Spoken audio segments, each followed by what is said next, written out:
Good evening, members. Good evening to members of the public and to the press. Good evening. Tonight we've got to determine a major application which will not only impact on the town of Bishop Stortford, but will have consequences for the East Herts district as a whole. I'm fully aware of the high level of public interest, and I'm pleased that we have extended the time allowed for public speakers. The committee will take note of all that is said, but will base its judgment on planning policy, which in itself is dependent on planning law.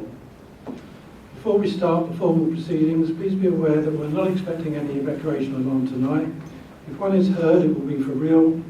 Please acquaint yourselves with the emergency exits, which are clearly marked around the room. And also, please silence any sound-emitting devices under your control.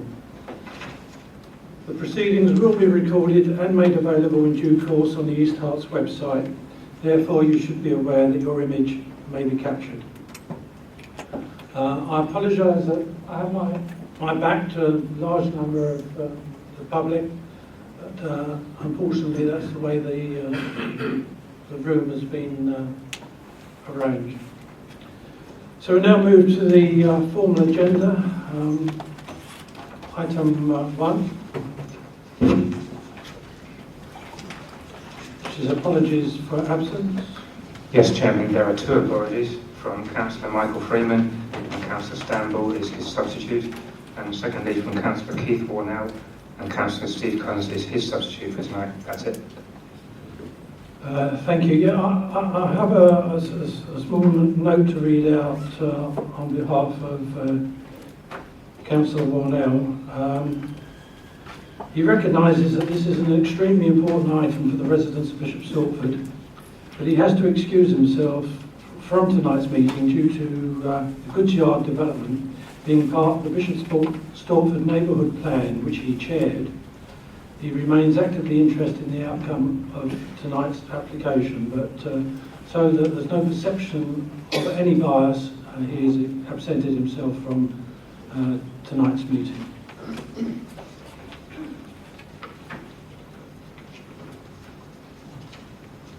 We now move to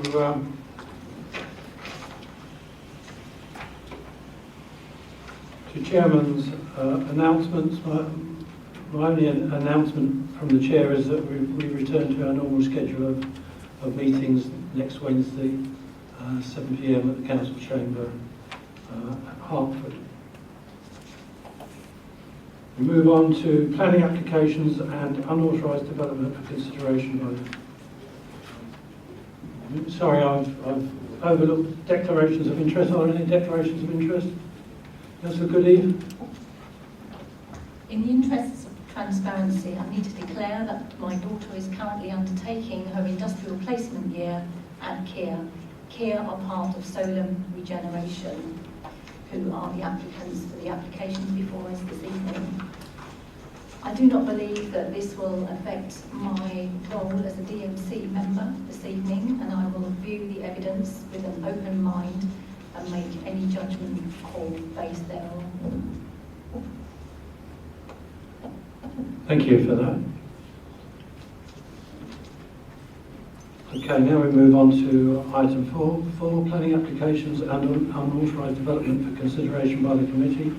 3/16/0530/OUT, a hybrid planning application for the comprehensive redevelopment of the 5.82 hectare goods yard site for mixed-use purposes at the former Bishop Stortford Goods Yard, Station Road, Bishop Stortford, for Solum Regeneration. Well, we have a number of speakers. Those who wish to speak against the application go first, and the first person is John Rhodes, who has 8 minutes to address the committee. Yes, if you could go to the public speaker stand, thank you. It works. Thank you, Chairman. I'm speaking on behalf of the Bishop Stortford Civic Federation. This is a major development site close to the town centre and provides a great opportunity to create a really attractive gateway in Bishop Stortford. Unfortunately, this application fails to rise to the challenge and has a number of major shortcomings, and I'm going to concentrate on three of them. First is traffic congestion and pollution. Hockerell Crossroads, the London Road just on the other side of the railway from the goods yard, is one of the most polluted in the county and regularly exceeds the legal maximum permitted limit for nitrogen dioxide. Air pollution is not referred to at all in the officer's report, but this development will make conditions there worse. We believe that a fully functioning link road through the goods yard is essential before any development takes place, so that traffic is removed from the London Road and air pollution at Hockerell is reduced, but this is not on offer. For the first three phases of the scheme, access to the site will be from the north, as it is at the moment. But in addition to the current uses, the access will have to serve the hotel, retail units and a large amount of residential accommodation. Inevitably, this will generate more traffic and it will have to use the London Road. The temporary road will be for public service vehicles only. In practice, this is the 308 bus service, which runs twice an hour from south to north, and apart from that, it seems to be services which currently use South Road. As for the permanent road, a year after the application, it's still not clear whether this should be a through road open to all traffic or only for public service vehicles with access for residents and parking. And who knows whether it will ever be built. Network Rail have given no date for releasing the land, and the appetite to develop Phase 4 might have disappeared by the time that they do. Fixing air pollution is difficult, but one thing you can do is not grant planning permission for developments which will make it worse, as this one will. Next, I come on to the bus station. The so-called transport interchange is nothing of the kind. The basic ingredients are in the same locations and with the same layouts as they are at the moment. The only changes are for the worse. The bus station will be obscured from the railway station by the hotel block, and it will not be big enough. The busiest day for buses is Thursday, because special services run for market day. So the traffic consultants did their counts on Tuesday and Wednesday, and decided that only 4 stands would be needed, when on market days 6 or 7 are occupied. I've sent photographic evidence to officers to show that that's the case. And of course, when we've got another 6,500 people living in Bishop Stortford North, those same traffic consultants have promised us that they will all use the bus. So actually making the bus station smaller is not a good idea. Now, it has been suggested that in the officer's report that the operation of the bus station should be reviewed after 5 years. But there's not a lot of point in doing that if it's found that it's needed to be expanded, but the land has all been built over by then. It needs to be redesigned now. The last issue I would like to concentrate on is scale, density and housing mix. The officer's report goes into considerable detail about why the proposed scale and density are excessive and the housing mix is wrong. They've commissioned separate advice from design consultants, but not much of it seems to have got into Phase 1, for which full permission is requested. We think that no part of the site should be developed to more than 5 stories in height, and that the height should be reduced towards the river and towards the south of the site to reflect the scale of development in surrounding areas. So even in Phase 1, the flat should be reduced in height to no more than 5 stories. The saved policies of the current district plan provide for 700 dwellings over the whole of the site, including the John Died site, where 208 apartments have already been built, leaving 492 outstanding. Solent were aware of this planning policy when they made their application. The district plan, over which you spent so much time and which has now gone to the Planning Inspectorate, provides for 400 dwellings on the application site, including 3 to 4 bedroom family homes. You knew what Solent had applied for when you approved this plan for submission. So are you simply going to ignore your own long-standing planning policies simply because the developer finds them inconvenient. There's ample material, we think, in the officer's report to justify refusal of planning permission, and this is what we think you should do. Frankly, no development on this site will be better than the one that's on offer at the moment. The scheme has not changed in substance over the last year. The changes which have been grudgingly offered are essentially cosmetic. There are only two material differences. The first is that development has already started without planning permission. So this means that some of the proposed conditions about tree protection, archaeology and ground contamination are already redundant. Officers should have been taking enforcement action. Granting planning permission instead would simply reward bad behaviour. The second difference is that the outline permission only is requested for all except the first phase. The first phase, we think, should be refused permission on its merits, because they are not conspicuous, but officers would have you believe that they will be able to negotiate away the fundamental flaws in later phases. You only have to look at the other major developments in the town to see that this is a triumph of hope over experience, not a reason for granting planning permission. However, I know how difficult it is, you sometimes find it, to disagree with officers' recommendations. And if you really feel unable to refuse planning permission, as we think you should do, then I would suggest that your approval to the application should be amended so that the dwelling total in the application is reduced from up to 680 to not more than 450. Thank you. Thank you, Mr. Rose. Next speaker, Mrs. Mearney Goldspink, has been allocated 5 minutes.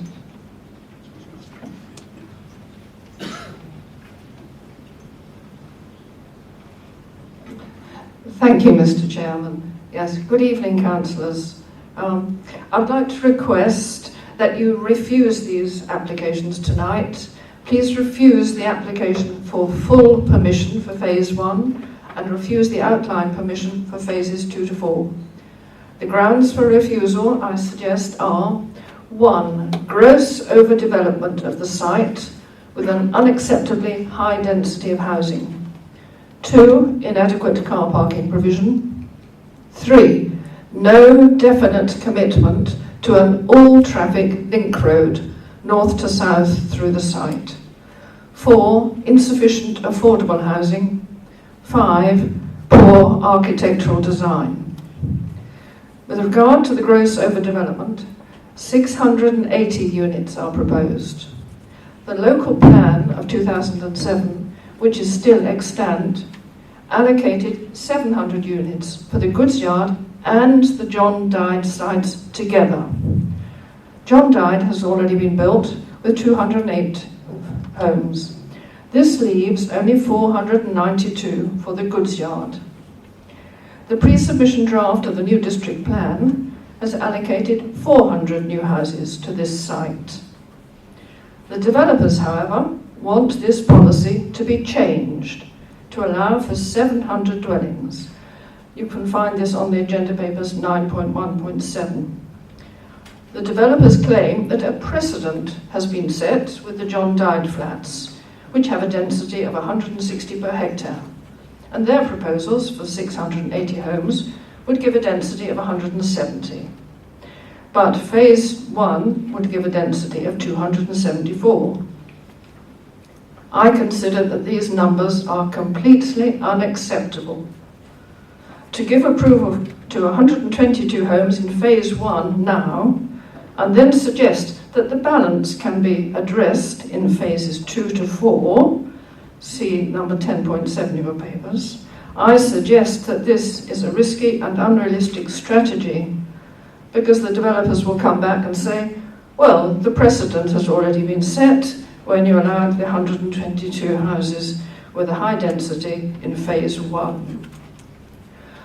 I now turn to inadequate car parking. What is proposed in the request for full permission for phase 1, 122 flats with only 31 parking spaces. I think this is absurd. How on earth will people manage with only 31 spaces? I think this number is unacceptable. My third point, no definite commitment to an all-traffic through road, the north-south link road through the site. To miss that out, in my opinion, is a serious mistake. If this through road would allow all cars, as well as buses and taxis, and just people who are coming to come in or come out, if it would allow everybody to go through, that would have had a very great benefit to the whole town and the whole traffic network. This is acknowledged in the town centre planning framework, and this strongly supports the construction of this link road and allowing everybody to travel freely through it. In fact, the transport consultants have modelled all the various scenarios, and this link road being available to all forms of traffic gave the very best results. It showed the greatest benefits. In your papers, that's 9.4.9. I now turn to the fact there's insufficient affordable housing, and this is against the District Council's own plans. They're suggesting 20%. The Council would like 40%. I think 20% is obviously inadequate. Finally, I would like you to object to these proposals on the grounds of poor architectural design. I do think something much better could be provided. For all these reasons, please refuse these applications. Thank you.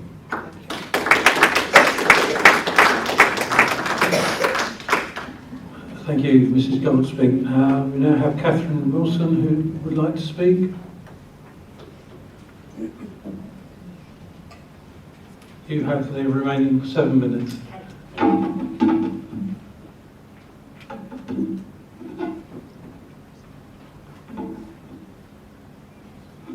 Good evening.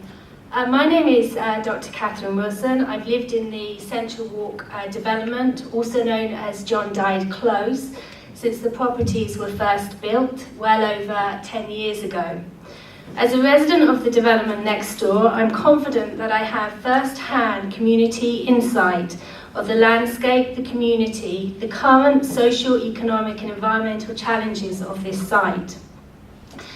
As a resident that overlooks the new development, I will significantly be affected both during the construction and by the long-term social, economic and environmental impacts on my and my fellow residents' quality of life.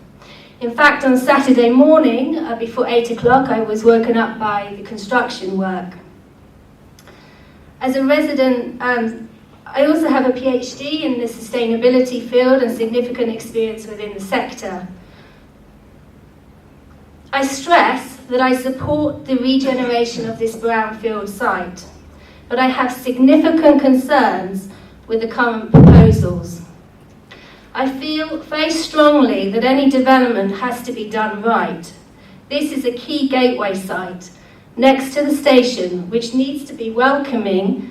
It is also a large central site which presents a golden opportunity to add positive economic, social and environmental benefits to local residents today, but crucially for future residents as a development to be proud of, with design respective of the past but open to using innovative future design and sustainable materials. Here I focus on the architecture and the design and mix. The buildings should make an award-winning statement of what our town is all about. It's a market town and river malting history and its ethos. Primarily, the buildings should showcase our local distinctiveness and our heritage, the weatherboards, the malting chimneys, the wharf style, river style. Currently the design says to me, ugly, concrete jungle, no effort, cold, unwelcoming, bland, or as a well publicised and to the point description, another Walthamstow.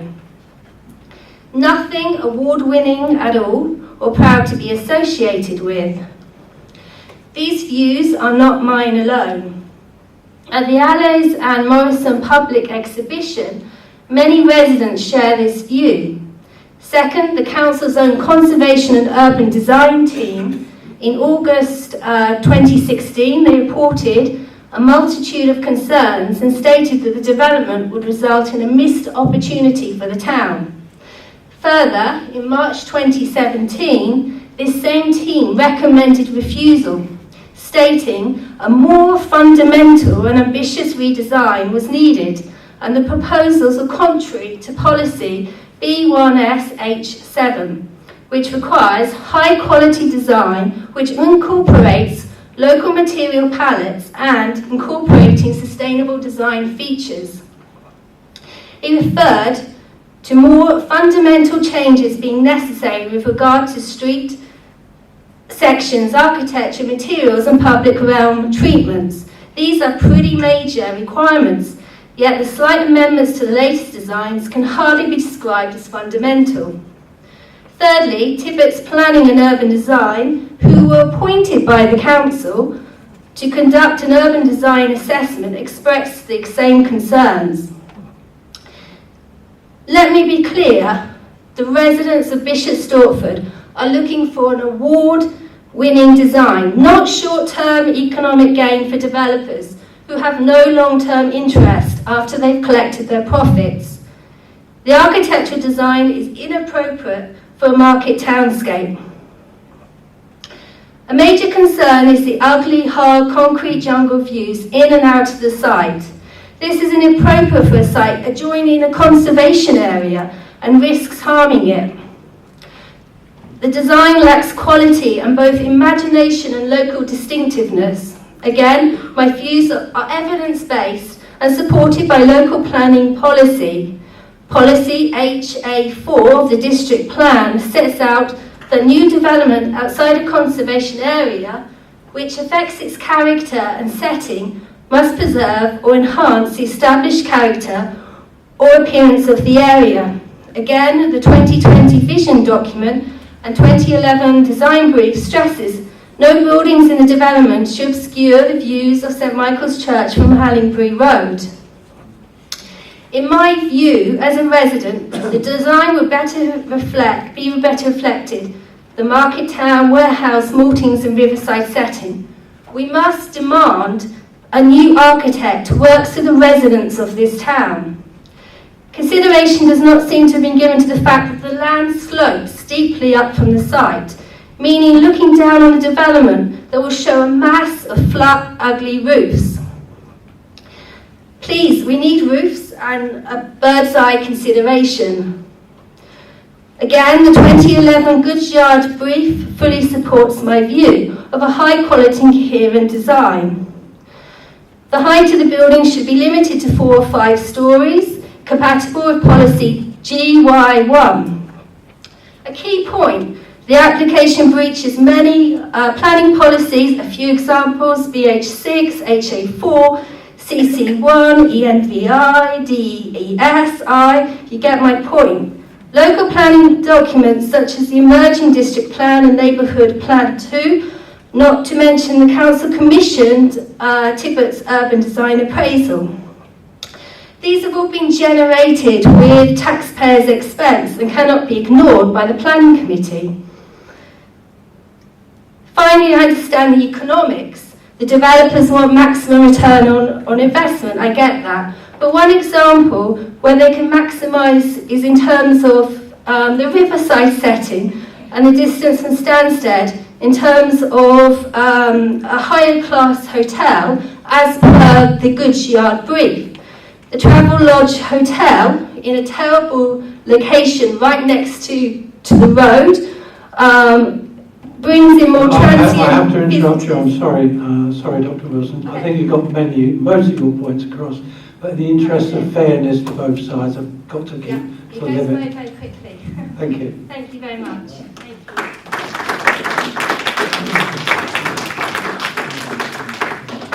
We now have public speakers in favour of the application, and the first one is Matthew Sergensen from Solar Regeneration.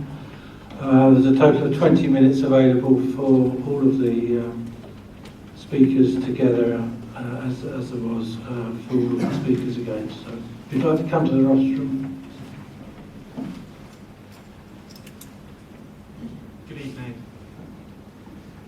Good evening. My name is Matthew Surgenson from Solar Regeneration, and tonight I'm joined by my colleague Nick Green from Savills, our planning consultant, as well as some of our professional team. Thank you very much for allowing us to speak at committee this evening and take the time to consider the proposals that you have in front of you. As background for all members, Solum is a 50-50 joint venture between Network Rail and Kier Property. The joint venture was established in 2008 to regenerate railway station sites, to provide new railway facilities and deliver community and commercial uses on the balance of those sites. Both partners are committed to the joint venture for the long term, with a strong ongoing pipeline of schemes proposed to include this site for your consideration this evening and further sites across the southeast of England. Solum has successfully delivered schemes including those at Haywards Heath, Walthamstow and Epsom, with further schemes consented at Twickenham and Walthamstow Central stations. We've had a positive engagement with the local community prior to submitting the planning application, including a number of local consultation events that took place, and this is why we've committed to deliver a number of the key community benefits in Phase 1 in the first part of the scheme, such as the interchange, the access road, the Anchor Street widening, and a number of other benefits. We also acknowledge the comments raised on the later phases of the development, and if consent is granted, we are committed to working further with the local council, with local bodies, with local stakeholders, with the local community once again, entering into a further planning performance agreement with East Herts District Council to ensure that appropriate processes are in place to forge a positive and collaborative working relationship on a new master plan for the later phases and a new design for Phase 2 to 4. This process would include further public engagement events to present the options, engagement events with local stakeholders, with feedback to all parties on the outcome of those events. As stated, Solum, Network Rail and Kier Property are committed to the redevelopment of the site and the long-term plans for this scheme and for Bishop Stortford. The proposals, as per the proposals for your consideration this evening. I hope that as a committee you agree with the recommendation of officers and that this exciting development, if consented, can deliver both significant improvements during Phase 1 and, with a close working relationship on Phase 2, 3 and 4, deliver a successful master plan and scheme for consideration at a further time. Thank you for listening, and I will now hand over to Nick Green, our planning consultant, who will provide a little more information. Thank you. Thank you, Mr. Surgenson.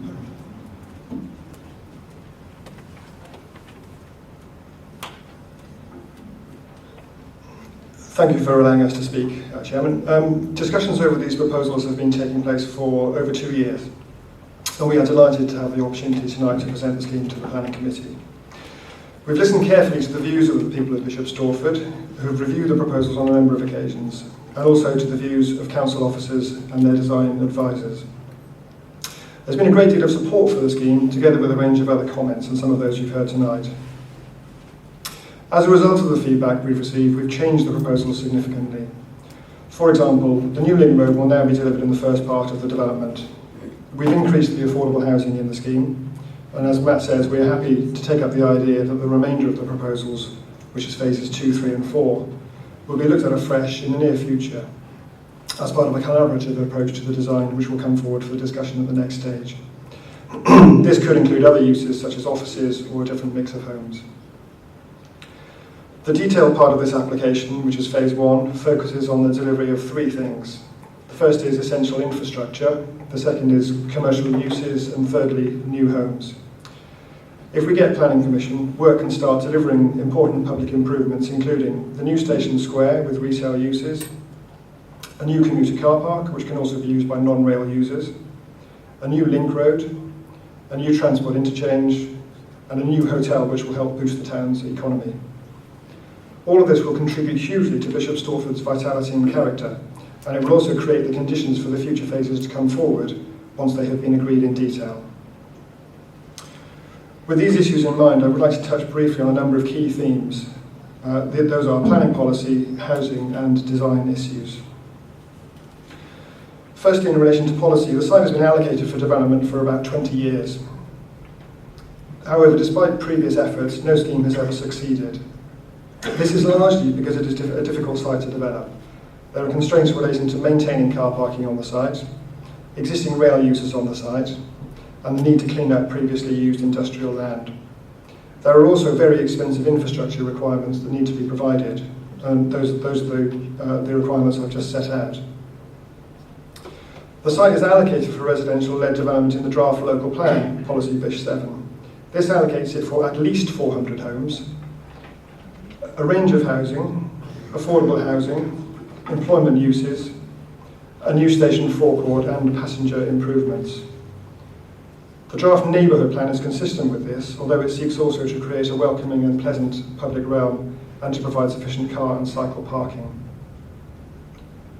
The scheme delivers all of these objectives.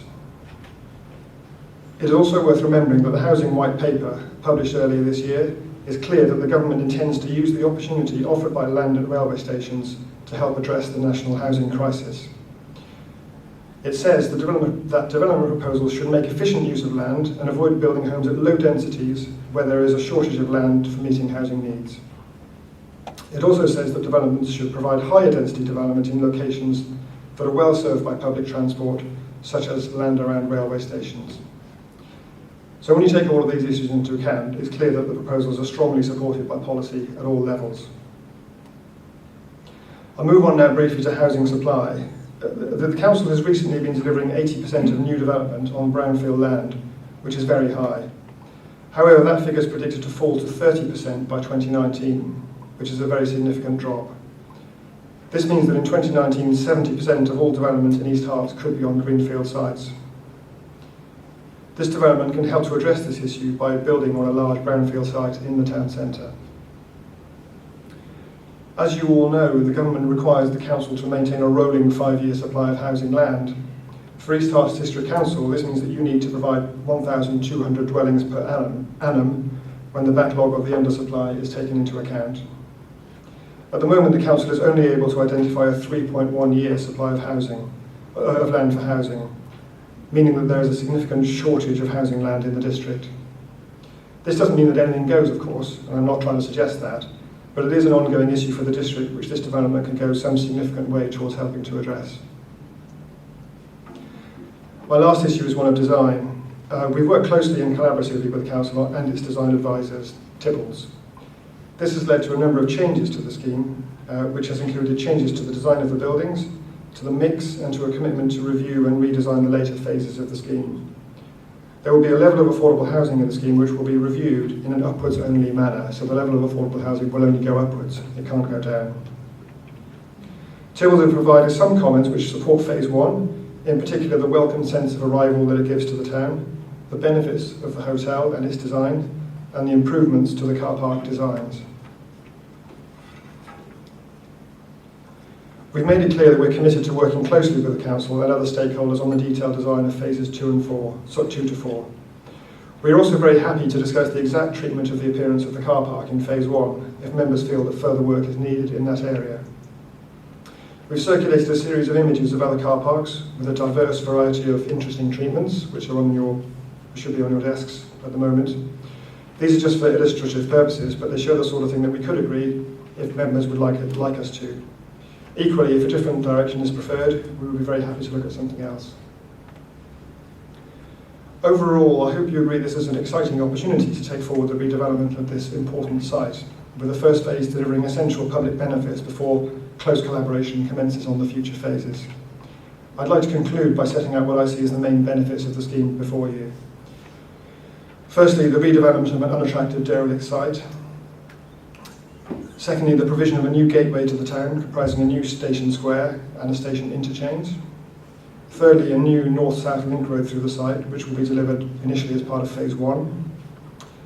Thirdly, a new commuter car park in phase 1, which will also be available for non-station users in the evenings and at weekends. A new hotel in phase 1, which will contribute to the economic vitality of the town. The provision of much needed housing for the district, including affordable housing and homes suitable for young people. Employment uses in phase 1 and also in the later phases of the development. And lastly, a new riverside park and further public realm benefits, including a new link from the pedestrian bridge to the station.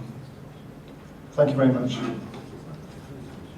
Thank you, Mr. Green. Are there any other speakers for the application? Then move on to invite Councillor Ralph Gilbert, who is the Bishop Stortford Town Councillor. He's the first town or parish council speaker to take advantage of addressing a committee with this new rule coming in this civic year. So welcome Councillor Ralph Gilbert. You have 3 minutes to address the committee. Good evening, Chairman, members. Thank you for allowing me to speak on this application as a Town Council ward member. In the context of the existing townscape of Bishop Stortford as a market town, and despite, I'm sure, the best efforts of the architects, this proposed development can only be described as horrendous. This is not a picture of Benidorm without the beach. The proposed height of the tower blocks results in buildings higher than any other residential dwellings within the town. The existing high-rise buildings on the John Dodd site and in Adderley Street were approved by your predecessors as a result of government pressure to build flats for first-time buyers in the belief that they could, quote, get a foot on the property ladder. This policy in the main has failed, as I understand many of the flats have been acquired for buy-to-rent and have done little to help young buyers. There is frequent criticism from members of the public for ever allowing them to be built. Turning to the other policy issues, the safe policies of the 2007 District Plan Policy BIS 11 allocated 700 dwellings to the whole goods yard John Dodd site. 208 of these have already been built, which should leave 492 dwellings as a maximum on the goods yard site, although I believe this to be an overdevelopment. In fact, the new district plan, to which due and significant attention must be given to the extent that policy BIS 87 covering the goods yard says, quote, should provide at least 400 homes and should include 3 to 4 bedroom family homes. These requirements are not met.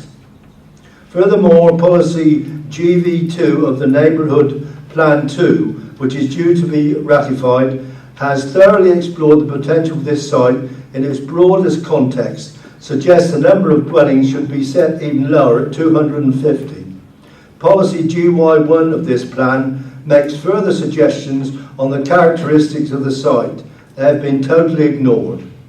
There are other serious shortcomings with the overall proposal for this site, including the inadequacy of parking provision for residents, shoppers, commuters, and many of ifs and buts are expressed in the report by the professional consultees. There seems apparent a total lack of detailed management of how traffic flows with or without the through road will integrate with current traffic flow around the town. In the previous application, the engineers failed to find a solution as to how to construct a southern access from the site that permitted southbound traffic to turn left and cross the Red Bridge, because of the amount of height needed to make it a safe route. Many commuters come in from the Hallingburys and currently use London Road and Station Road as the only possible access to the station. This problem seems unresolved. I would implore members to refuse this application. Sorry to interrupt. I've only got 2 lines. The problem seems unresolved. I would implore members to refuse this application and require the whole scheme, phases 1 to 4, to be presented as a single application and request much more detailed studies of the far more than 2 lines. Thank you very much. But it's got a 100-page report that the scheme expects to do.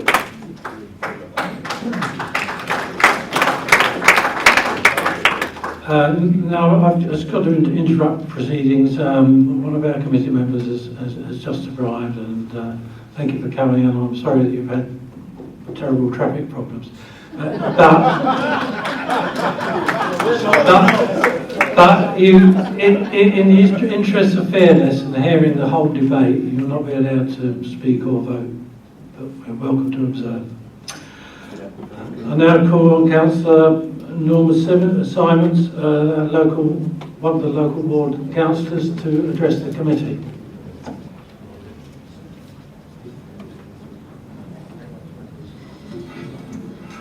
Oops. Thank you, Chairman. I just wanted to touch briefly on the historic bit. The HCC Historic Environment Advisor 6.24 in your papers.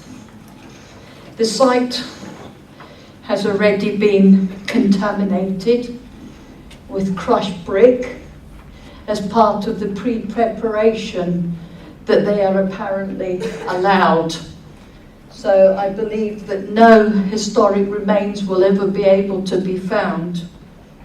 And if it says in here that I can't pronounce the words, I'm really sorry, but 500,000 years ago, that site may be something of use.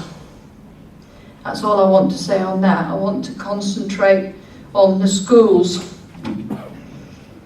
We have problems with our schools in Bishop Stortford, and I note that many of our children are already bussed out to other places. Now it says there will be more places at the Hearts and Essex for the secondary school children, and more places at St Joseph's for the primary school children. Now St Joseph's is a Catholic school. It is not a Church of England, it is not a state school, it is Catholic. And they will only take children from Catholic families who have had First Communion. It is difficult for ordinary children to get in there because the school is very much oversubscribed already. The thought of 4-year-olds starting school being bussed or taken to Ware or one of our village schools is quite horrendous.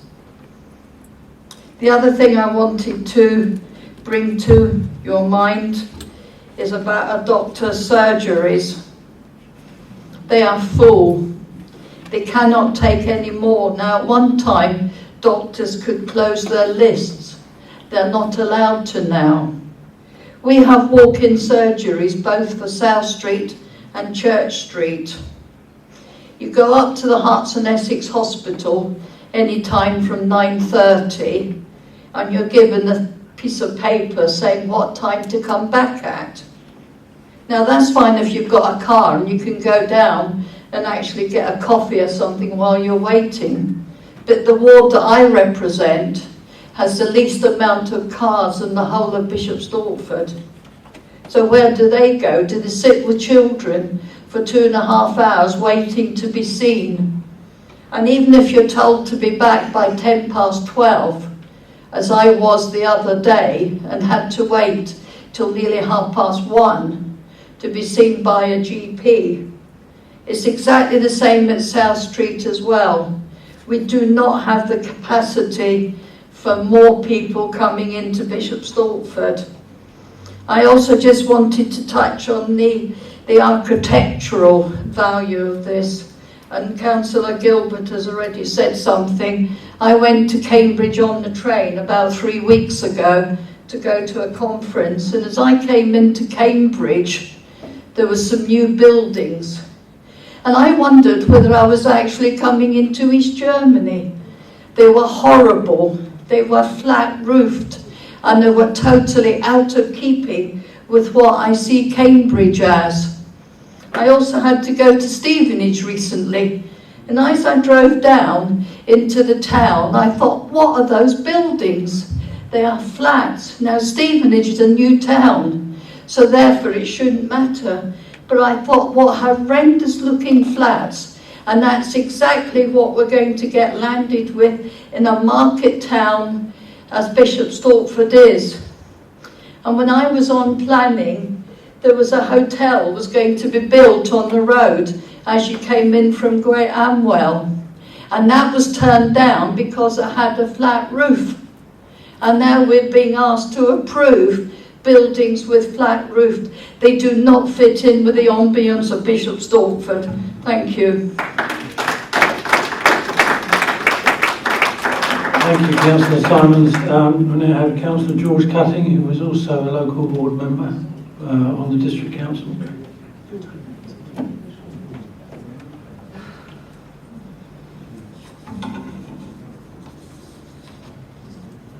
Chairman, members, good evening, and thank you for allowing me to address your committee tonight.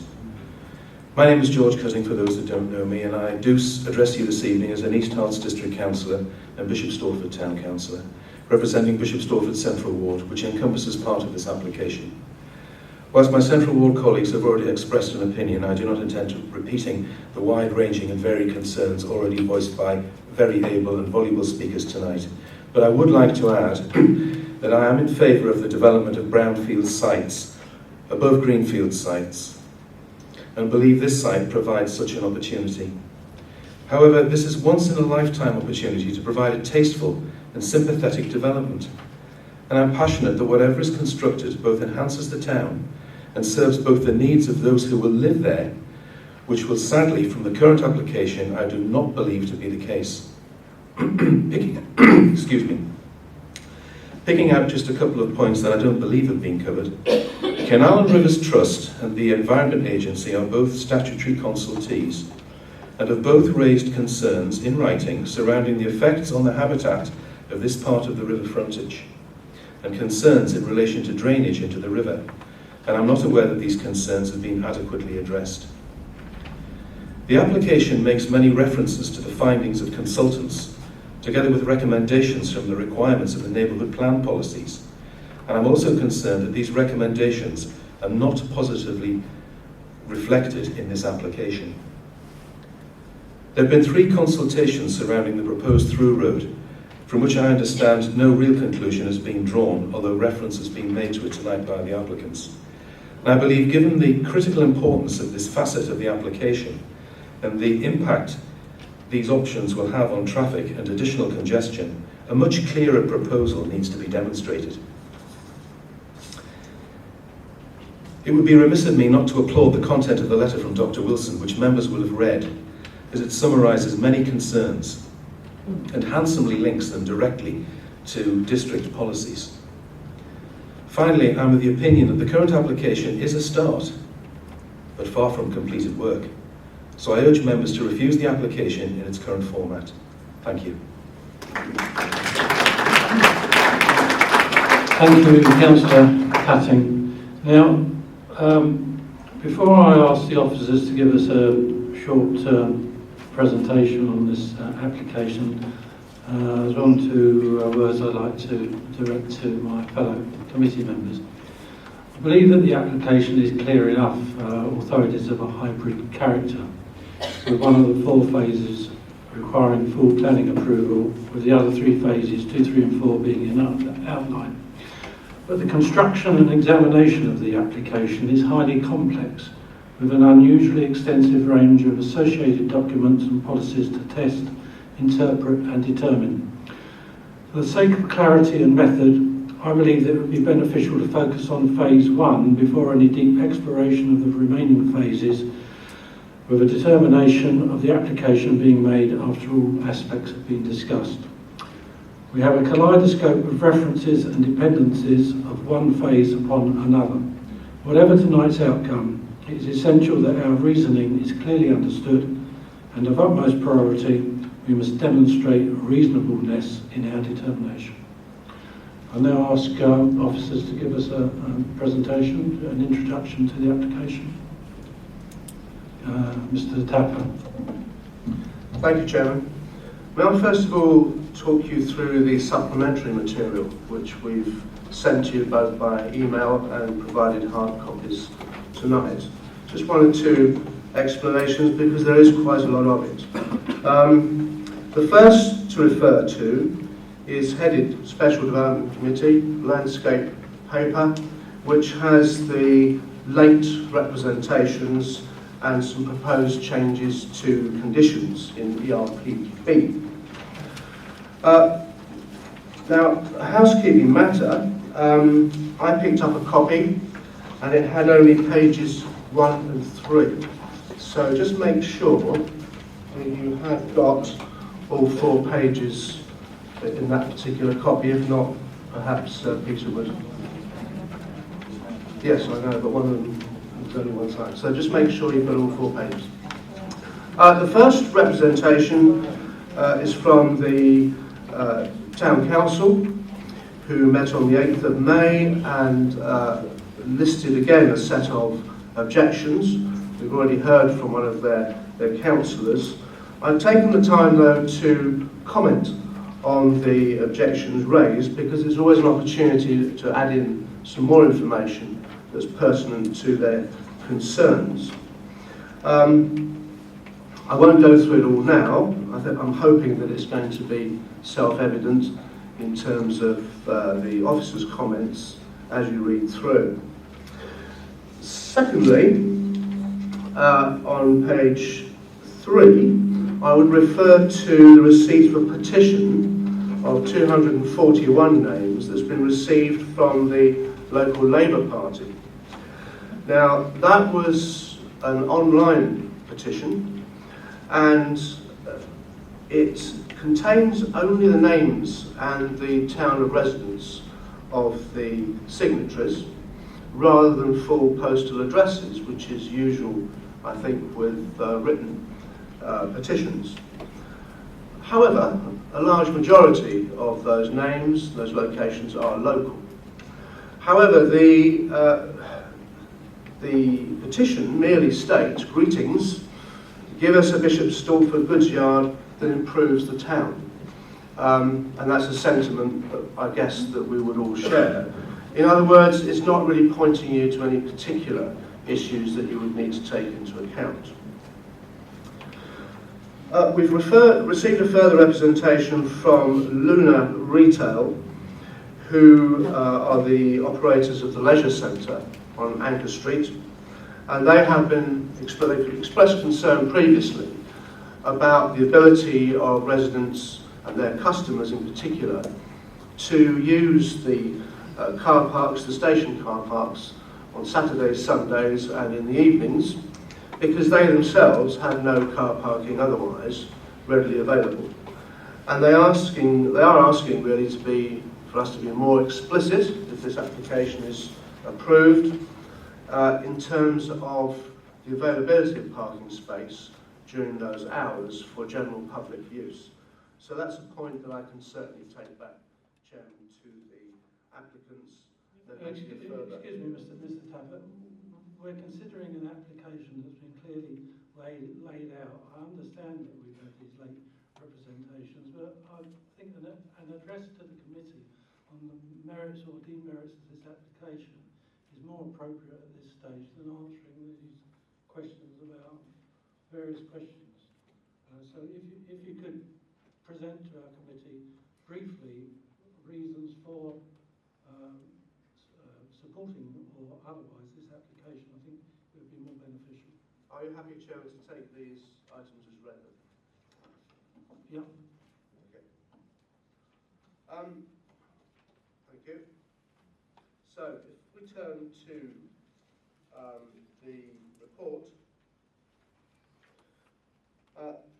the key issues that we as officers have identified are set out on page 11. And they are then the subject of further discussion throughout the report, and in particular are dealt with in section 9. And you've heard a number of speakers tonight have referred to those particular issues. They are important, but they must be given very careful consideration. However, there's 1 or 2 points to make about context. This application, as you know, has been amended from a detailed application on phases 1 to 3, with phase 4 as outlined, to an application for detail on phase 1 and outline on the remaining phases.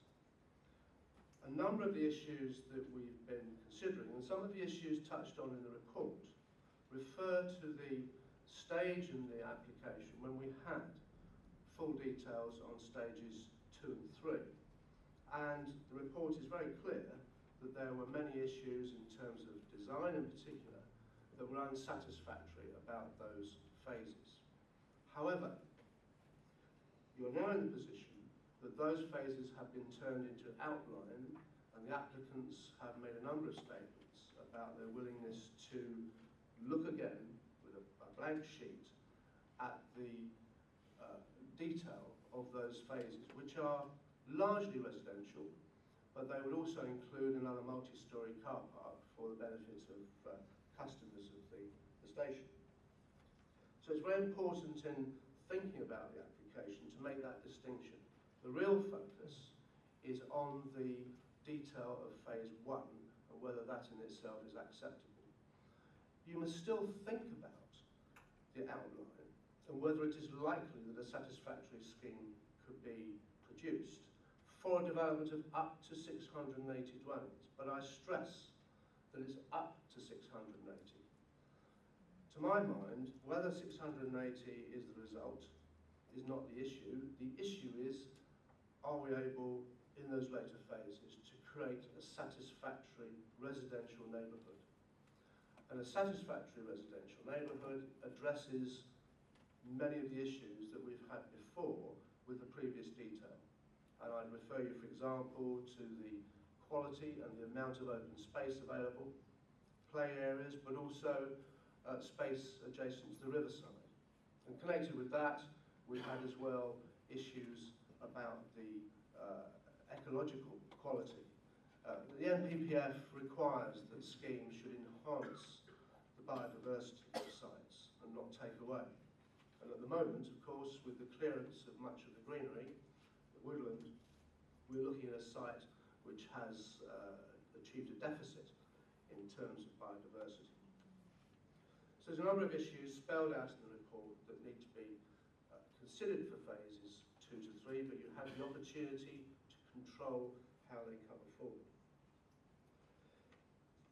Issue 2 is whether the land uses proposed are appropriate and take a full account of the location of the site next to a transport hub. You're familiar with what the uses are. It seems to me that they are generally appropriate in a town centre, including residential development. The one use that was missing, we felt, from the original proposals was business use.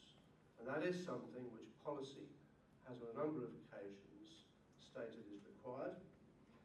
It is a very, very good site in principle for business use development, and we now welcome the applicant's willingness to negotiate with the council in order to see how that could be brought forward in phases 2 and 3. Overleaf, page 12. This is the reference to quality of design, and the report, as I say, does reflect on some of the design issues that came out of phases 2 and 3, but it's important that you focus particularly on the details of phase 1, and hopefully the additional CGIs, the artist's impressions and so on, that have come forward will help you in making those decisions. Section 4, or set of issues under 4 around transport. Obviously, we picked up the key issue of the north-south road, and whether it should be an all-traffic through road or a sustainable link, as it's called, which is for buses and taxis and cycles only. To help answer your questions in that regard, Mr. Chairman, we have Mark Youngman with us from County. Can you stand up, Mike? Who is a team leader at the County Council and who has quite detailed knowledge of these particular proposals. You can see that in the report we're suggesting that the there is no clear distinction in terms of effectiveness of the bus route, the sustainable route, or the all-traffic route. There are some benefits for Hockerell, but there are also some disbenefits. And therefore, the conclusion of officers was that the modelling shows at this stage that we should perhaps keep the options more open, and with the correct alignment of the link road against the eastern boundary, it would always be possible in the future to change the management of the street. So whilst it may commence as a sustainable link with the necessary bus gate in place, in the future that could be changed if modelling shows that with other changes in the network and all traffic through routes would be beneficial. Those changes could be put in place by the Highway Authority. And I say that knowing, of course, that there's a lot of support for an all-traffic through route. It is, in a sense, something that conventional wisdom would think would work very well. But there are problems that arise from that. There are more junctions, and the junctions slow up the traffic. So travel times, in the end, are not as beneficial. It's not such a clear-cut advantage as we would have thought. Secondly, the quality of the bus station, the taxi rank and so on, and how they work. Detailed comments from the County Council on that. The quality of internal cycle routes and footpaths, I think, is generally satisfactory, but it's important that they link up very well to cycle routes, pedestrian routes outside the site, because after all, this is all about getting people to the station in the most sustainable way. And car parking provision, again, it's something that's difficult to create a balance between adequate car parking for the number of residents that will be living on the site without making an over provision, but also recognising that there's a need for ample commuter parking, given that so many people who use the station do come in from surrounding villages where there are not the bus routes available. And then the final key issue is regarding the amount of affordable housing, which in itself is a reflection of the viability of the scheme. And also connected with that viability is the ability to meet requests for financial contributions towards social infrastructure. You'll find in the report that our consultants looking at the viability have confirmed that it is a scheme that, on the face of it today, because of the high infrastructure costs, is not viable. But nevertheless, the applicants are making contributions, both to affordable housing at a level of 20% across the whole site, and a substantial contribution to the social infrastructure contributions. So there is benefit there. However, Chairman, they have also agreed to 2 further reviews of the viability of the scheme in anticipation that as we move forward, sales values will increase. If costs do not increase in line with those, then there's the opportunity for the council or the community to benefit from higher contributions towards social housing, social infrastructure, in those cases where they've been unable to meet our policy or toolkit requirements. So it's very important to think about these proposals in that context of having the ability later on to review viability and the contributions that are made. I think, Chairman, that's probably all I would say at this stage by way of introduction. Hopefully it's given a little more guidance to the key issues that need to be considered. Thank you, Mr. Tapper. I'll ask members of my committee if they have any questions to ask of the officers. Councillor Casey. Thank you, Chairman. I am in favour of this development in principle. It's a major site in the centre of town, but I do have a few questions. One is, why have we allowed the developer to divide it into phase 1, 2, 3 and 4? I think the decision should be made on the entire site in one go, and I think we should possibly defer and ask them to come back with a full application for the entire site. And I say that on the grounds that obviously there's horse trading between different parts of the site. One of the most controversial ones will be the 7-storey block of flats in phase 4. If we've already allowed phase 1, we'll be presented with a fait accompli, and it reduces our negotiating ability, in my view. So that's my first question. The second question is in relation to this north-south road. I'm amazed that the applicant wants to keep it as a buses and taxi only. We are constantly hearing complaints about the Hockrell traffic lights and the pollution and the health hazard that's there. And I think one of the only possible ways of relieving that junction is this particular road, and I think it should be open to all traffic. And I think anyone coming from the south, commuters, people dropping off people at the station, why shouldn't they just drive straight up the north-south road? Why should they be forced to go around Hockrell or around the South Street? It seems to me to be a crazy decision. My third point is in relation to the Bishop Stortford Town Centre planning framework, which has just been, in fact yesterday, was formally approved by the executive, and it therefore should be taken into account. I appreciate there's a timing difference there, but everyone I think was aware of its conclusions.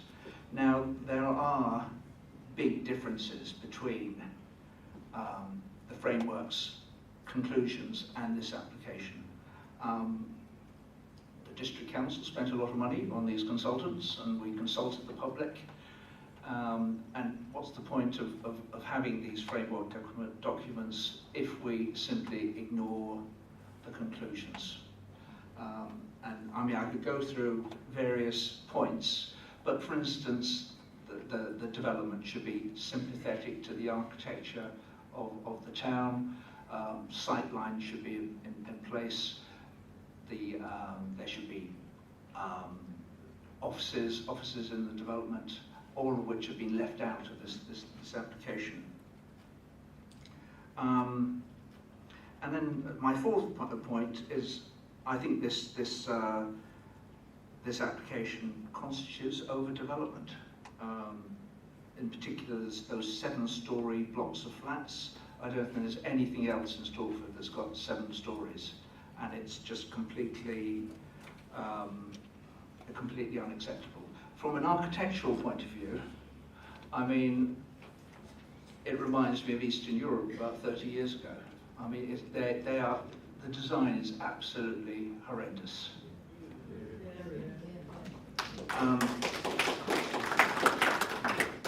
And I know what you're going to say. You're going to say, well, if we don't build it like this, it's unaffordable. But my response to that is that the land is owned by Network Rail. Network Rail is part of the government. In other words, it's public land. And I would take the view that the public interest should take precedence over any commercial advantage. We shouldn't be trying to squeeze the last £1 million out of this development. We should be doing it for the benefit of Bishop Stortford.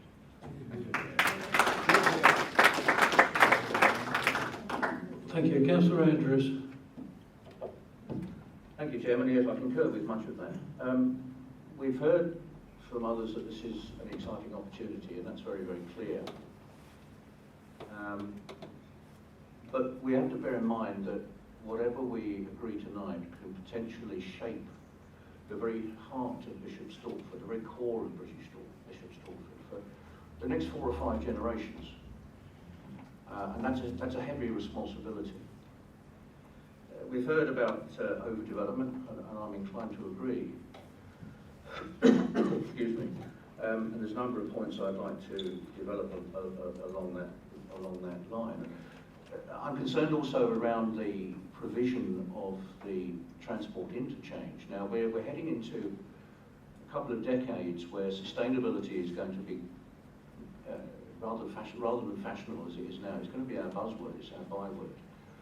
We are going to have a major interchange here, but what we're going to interchange with, it would appear to me that we're just going to interchange with more and more single occupancy cars. We're making massive provision for non-residential, non-business based here car parking, but we're not making provision for people who come in through using alternative methods. The kiss and ride will be hampered by the fact that the through road is not a through road, or may be hampered. In the early phase or phases, we will be relying on the northern road for all of the movements, which strikes me as potentially unhelpful. We should be relying more and more on buses to bring people in from the very considerable hinterland that Bishop Stortford has got. So they need somewhere to set down, pick up. And it's rather confusing. The report doesn't seem to think that that's particularly well covered. But in the late representation, we understand that the county council are happy with it. From what little I've seen of it, I wouldn't. And I think that interchange is vitally important. The North Road, South Road is clearly, everybody who's spoken has mentioned the North-South Road. I can't see that we can ignore that. On the question of car parking, and I had to chuckle. Councillor Casey was talking about East German or East European architecture. I mean, I now know, and looking at the computer-generated images, I now realise why, as a young lad, I was a Meccano lad and not a Lego lad. Because this is Lego from start to finish. Meccano, you could do things, you could bend it, you could make shapes. This hasn't got any shapes in it at all. It is very stylistic, and it wouldn't look out of place in the Ukraine. I'm also concerned about the fact that all the parking is in multi-storey car parks. We are in a different world now. These car parks should be underground. They're not features to clad. I mean, I don't know if this cladding treatment to parking structures was supposed to give comfort, but certainly I can't envisage ever having seen more ugly buildings than the ones that are being presented to us tonight, presumably as exemplars on how to discreetly camouflage and hide away a multi-storey car park. They don't convince me. Put the car parks underground. Then it will reduce the density above ground, and it looks like there's going to be 3 multi-storey car parks. It'll considerably reduce the density above ground, which means that the housing offer can be made much better. We can have those open spaces. Much has been said in my time on this council by people with an interest in Bishop Stortford about the canyon effect. And we see this time and time again. And once again, we are just lurching into another series of canyons. On the question of affordable housing, there probably could be no better place in Bishop Stortford to put a good percentage of affordable housing. And everybody knows that our standard is 20%. It's no secret, we don't hide it, it's not hidden under a bushel. 40%, the figure is 40%. And we're getting an offer of 20 in probably the most sustainable location in East Herts. We have a major employer, a short train ride away, a short bus ride away to the northeast. It has to be a sensible place for 40% affordable housing. The transport hub, the affordable housing, the through road, the lack of consideration around the standard of living, the lifestyle that people occupying these blocks, the lack of interest in that is to me quite unhelpful. We're told that it's all going to change. Going forward, phases 2 on, 3, 4, it's all going to be different. There's going to be a master plan, but we've already built the core with no offices, good office location, no office provision, 122 units, 31 car parking spaces for residents. I'll make you a prediction. That is one hotel that's not going to have the name Trump on it. Because nobody's going to be interested. There's good hotel provision in this area. Stansted Airport is surrounded by them. Yes, it would be helpful to have one in the centre of town, but does it have to look like a prison cell, like a prison block? Can we have a few curves? The only curves at the moment are the roundabout. I'm not impressed. Let me just quickly check my notes, make sure I've got everything. Yes, the scale. The scale. This is a market town. It's a medieval market town. It nestles in the valley. It's a very proud town. And people arriving in Bishop Stortford by rail, which will often be a lot of them coming by air as well, are going to come through this and they're going to think they've arrived in East Berlin or Leipzig or Dresden. And I don't think that's what we want for the next 4 or 5 generations of people in Bishop Stortford or East Harts. This is potentially the most important planning decision we've got to make for the next 25, 30 years. It weighs heavily on me. I've been very, very troubled by this application. There's a lot of complicated stuff to take on board. But at the moment, trying to break it down into fairly simple areas, there's a number where I would appreciate some help and advice. Thank you.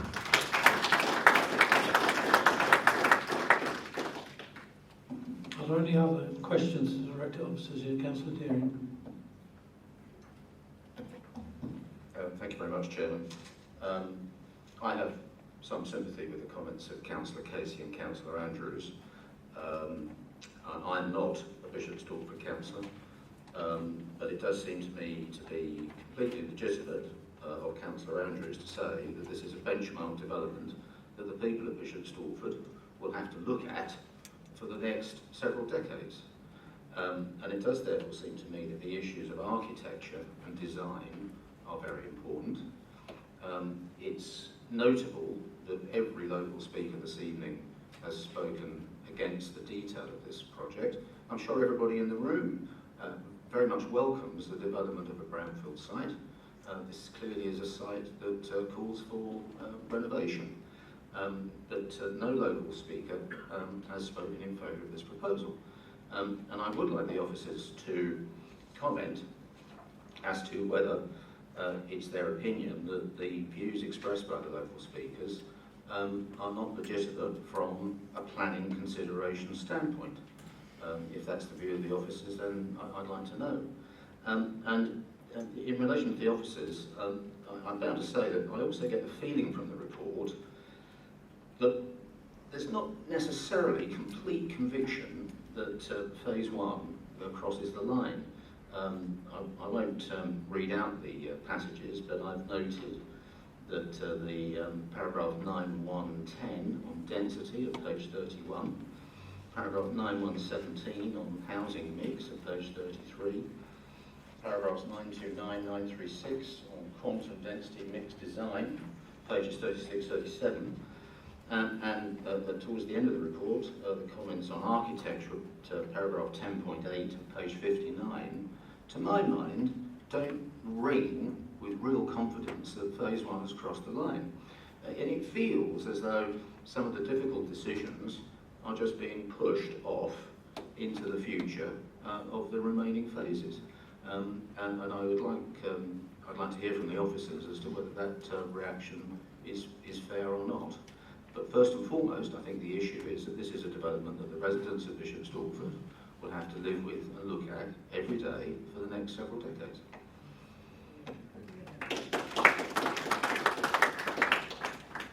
Councillor Andrews, you wanted to come back? If I may, just briefly, in 9.3.10 and 11, this reinforces my concerns around the block and the car parking scenario. The height of the hotel has been reduced or has been changed to be more compatible with the car park. Now the car park therefore is presumably the centrepiece of the development, and the other things are being changed to conform to that, which it is an interesting way forward. Both blocks in the first phase of flats, blocks, buildings S1 and A2, have north elevations that in part face the rear of the multi-storey car park. What a joy. what fun that must be. Does that conjure up the vision of the Eastern Bloc? I suspect it do. And then we go on to 9.314. I've put 3 question marks against this, so that's my top ranker at the moment. Many of the design issues are a consequence of the number and density of the flats the applicants seeking to construct on the site, and I think that's also a major issue. But if the car parks were to go underground, there would be rather more space to make the, I've reinforced the point I made earlier, Chairman, if you permit, there'd be rather more space to make those units somewhat more amenable to the people that will have to live in them for the next several generations. Thank you, Councillor Andrews. Councillor Casey. Thank you, Chairman. A point I meant to ask earlier, but forgot, was in relation to the North-South Road again. In Phase 1, it's going to be apparently built in one direction, and then in Phase 3 or 4, it's going to be moved. I wonder, can I hear an explanation as to the logic behind this? It seems to me to be a waste of time, money and effort. Thank you. Councillor Jones. Thanks, Chairman. Really, I'm just concurring with my fellow councillors here, especially Councillor Casey. His comments were, I thought, absolutely spot on with this application. It is a poor design, that's obvious. I think it was mentioned about the Lego. It's absolutely, that's my first saw the proposal. I thought, well, it looks like Legoland. It really does. And here is an opportunity to do something really, really creative in an extremely prominent part of Bishop Stortford and, of course, East Hertfordshire. So very poor design, I'm sure. Something I think that was picked up when we first looked at this application a year ago. I think that was one of our criticisms was design. And it's pretty obvious that with the car park, there they are presenting us with alternative cladding treatments. So they're actually admitting that the design of the car park isn't very good, but there are alternatives. I would like to have seen something a bit more positive there.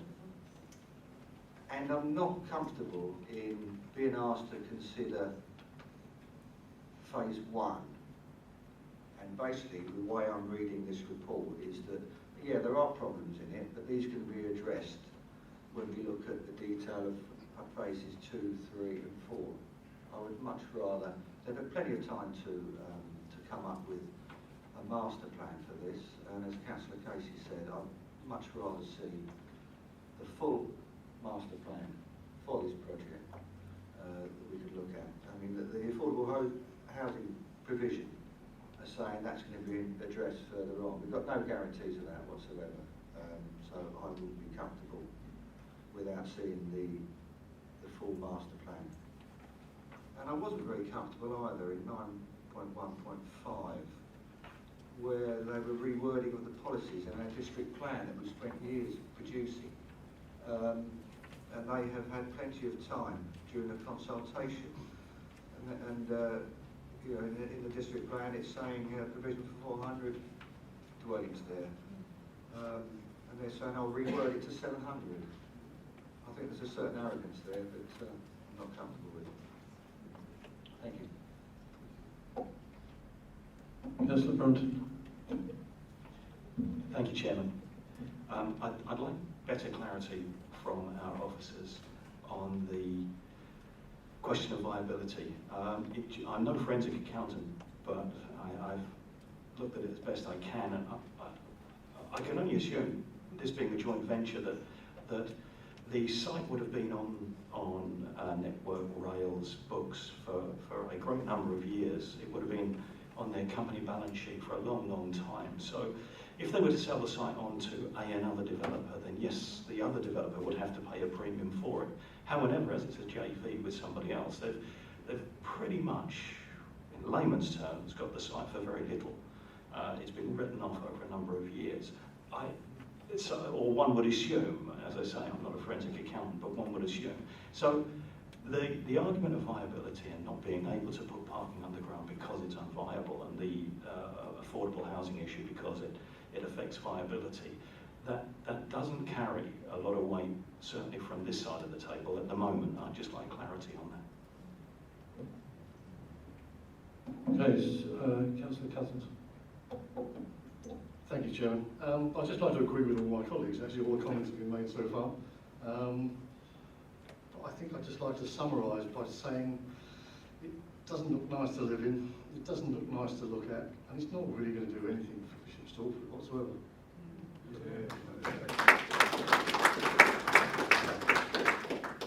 Yeah, thank you for those comments. The fact of the matter is this is a planning application. We have to abide by our planning policies and planning law rather than whether we like their development or whether we don't. But there's been lots of questions and comments come out of the committee, so if I could now ask officers to answer those questions which came up. Chairman, I'm going to start to pick up some of those issues, and I will pass over to Stephen possibly in relation to some of the more detailed stuff that Stephen's case officer is probably more familiar with than I will be. But one of the points I'm just going to keep an eye on the notes that I've made of members' questions there as well to see if I can cover a reasonable number of those, hopefully. One of the points I thought it was helpful to start off with, obviously, is a bit more of a flavoured policy background, because there's some reference there by the public speakers and obviously some of the members there to the policy background and the degree to which this should be complying with that. And I think it's just helpful to remind members of course, where we are in relation to that. You know, of course, our local plan policy from 2007 is of some age now, and is not compliant with the latest national policy position that's set out in the NPPF. So we always have that background to the decisions we're making, so we're seeking to address that through the emerging district plan, and of course we are at a stage that we now like to think is more advanced than we have been. However, of course, it is yet to go through examination, and members may recall some advice that we made it public on our website, and members may recall it. Obviously, the particular information given in the NPPF about the weight you can give to the policies in your emerging district plan at the stage it's reached the process. So there's three points that the government makes in relation to that. One is the stage, one is the degree to which it's advanced through the process. The second is the degree to which it's compliant with the NPPF, and we feel comfortable in relation to that. We have made progress. The third, however, of course, is this outstanding one of unresolved objections to the district plan. And we do have unresolved objections, and we pointed out to you in the report here that there is a specific objection in relation to the policies that relate to the development of this site. So even though we may feel that, and indeed we have, obviously put a very significant amount of time and effort into the development of our own policies in the district plan, we still do have to caveat the way we can give to it at this stage, given those unresolved objections. Were we the other side of the examination with the output from the inspector, of course we would be in a whole different position. We're not yet there, and that means that I need to remind members again, of course, in relation to the very clear advice in the National Planning Policy Framework about the delivery of housing, and of course you heard speakers touch on that in relation to our ability to demonstrate land availability in East Herts. We are in a position where we're not compliant with the national requirements at the moment, and that kicks in this requirement in the NPPF that unless the impact of new development is what's called significantly harmful, and you can demonstrate that, then there should be a presumption in favour of sustainable development. So there's a bit of a policy background that members do need to just weigh in their minds when they're considering these proposals that we have to ensure we take into account. Against that, Chairman, I thought that was helpful then to pick up on this issue about why are we looking at just the first phase and not the whole development. And I think from your officer's perspective, of course, it is always favourable for us to be in a position where we have the full details of a proposal in front of us, clearly laid out, so we know exactly what we're getting. And yes, that is to give you the greatest confidence that you can have in relation to what's going to come forward for a development scheme. However, of course, the planning system allows landowners, developers and applicants to come forward in various other formats, and this is one of those formats that is permissible. So even though we may feel that it changes the way we need to approach it, we shouldn't give it less weight simply because of that. What you need to articulate is what are you concerned about in relation to that approach. You can articulate that in two ways, of course. Members may say, well, we don't know what will follow, of course, I hear that. We will establish something that we don't know what will follow. But again, what I'd say to members is we mustn't give way to a concern or a speculation about what will follow when this authority has the control through dealing with subsequent reserve matters proposals, if the proposals are pursued in this way.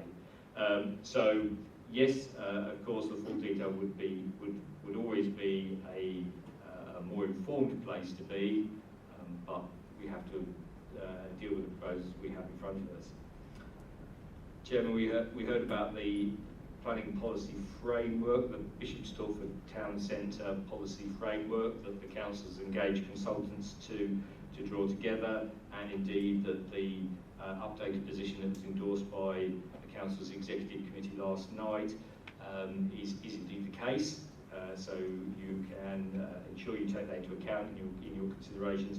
It's yet to move through the whole of the process of endorsement of the council's full council at some point in the future. So again, the weight you can give it, we refer to in the report as reasonable weight, and I think that remains the same position at the moment. There were some specific comments, Chairman, in relation to, I was going to touch on the sort of viability issue.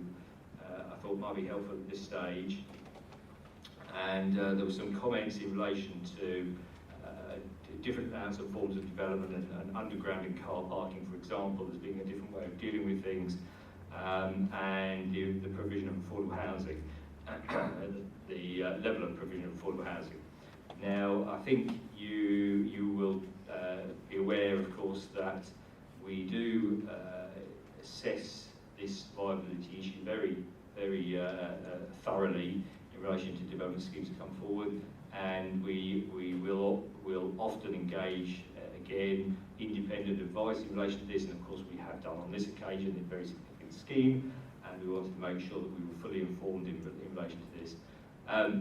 Now, Chairman, each scheme has its own particular set of circumstances which impact on viability, and in relation to this scheme, of course, there are some unusual issues. We've got somewhat less than, if you like, a conventional relationship of landowner-developer putting forward development on a site that they've acquired on the market.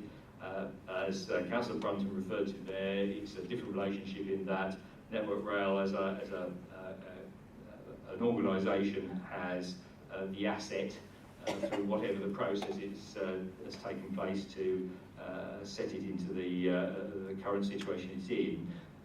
However, there are a range of other issues that have an impact on viability in relation to the operation of the railway and the franchises and the benefits that the government, through the seeking to use public land in this way, has sought to secure. So, in other words, we heard there about there's a clear rationale to secure public benefit through the viability, through development viability and increasing value for the residents of Bishop Stortford, and of course there is.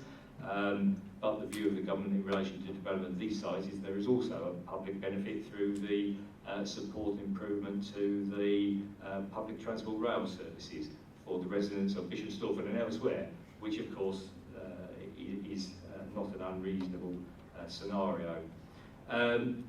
That does have an impact on the viability in this case. So, Chairman, you can be assured that our consultants have looked at that very thoroughly. There there are a full range of financial contributions to normal infrastructure services that we would seek, and many of which are policy compliant in that respect. And we need to reach the view, as we have done on other sites, about whether the balance is right in relation to those. So we're suggesting to you that 20% affordable housing is still a significant number, given the overall number of units at the site, and it's a reasonable balance of those benefits that can be achieved through the viability of the site as it's available. So, Jim, I think my main message really to members is please rest assured it has been a thoroughly tested part of the proposals. Clearly changes to the scheme, and as you know, we can't here tonight suggest changes to the scheme and assess whether they would or wouldn't have an impact on viability. But I can assure members that through the progress of the planning application, through its early phases in front of members last year when we were at the pre-application or very early application stages, through to where we are now, that we've had a very significant range of conversations with the applicants about different forms and types of development on the site. So we've explored a lot of those issues. Jim, I was going to leave questions about the road. Stephen touched on the road layout and the impact in relation to other roads in the town, namely most particularly Hockerell, obviously. We're going to leave that on Stephen or to our Highways Authority colleague, probably pick those up. So I will stop there at the moment, Chairman. I'm sure there are points that members will want to come back on and we can pick up. But I will leave it there for the moment. Yeah, thank you, Mr. Steptoe. There was an important question, I thought, raised about the possibility of deferring this application. I wondered if you could inform my members about the time constraints that we work under. Chairman, I can, yes. On that sort of consideration, there is always an option for members if there are issues that they feel that they want officers to go and explore further with applicants. Of course, you can always ask us to do that, and we can give you some advice on the degree to which we may have covered them already. You may not be aware, of course. This application has been with the authority for over a year now. You'll see in the report that it was first submitted in March, late March 2006. 2016, sorry, not quite that long, 2016. So it's been with us a year or so, and the applicants are understandably keen to see a resolution and a decision on it. However, the current position is that the applicant there is an agreement between us, and this is a process that we can set out in the regulations that allow us to do it, Chairman, where we have an agreement between us and the applicants that we have until the end of this month, the 31st of May, where they will continue to seek to negotiate with us and have discussions in relation to the application. Now, Chairman, if members were minded to defer, of course, we can, by all means, go back to the applicant to seek their willingness to carry on those further discussions and negotiations with us.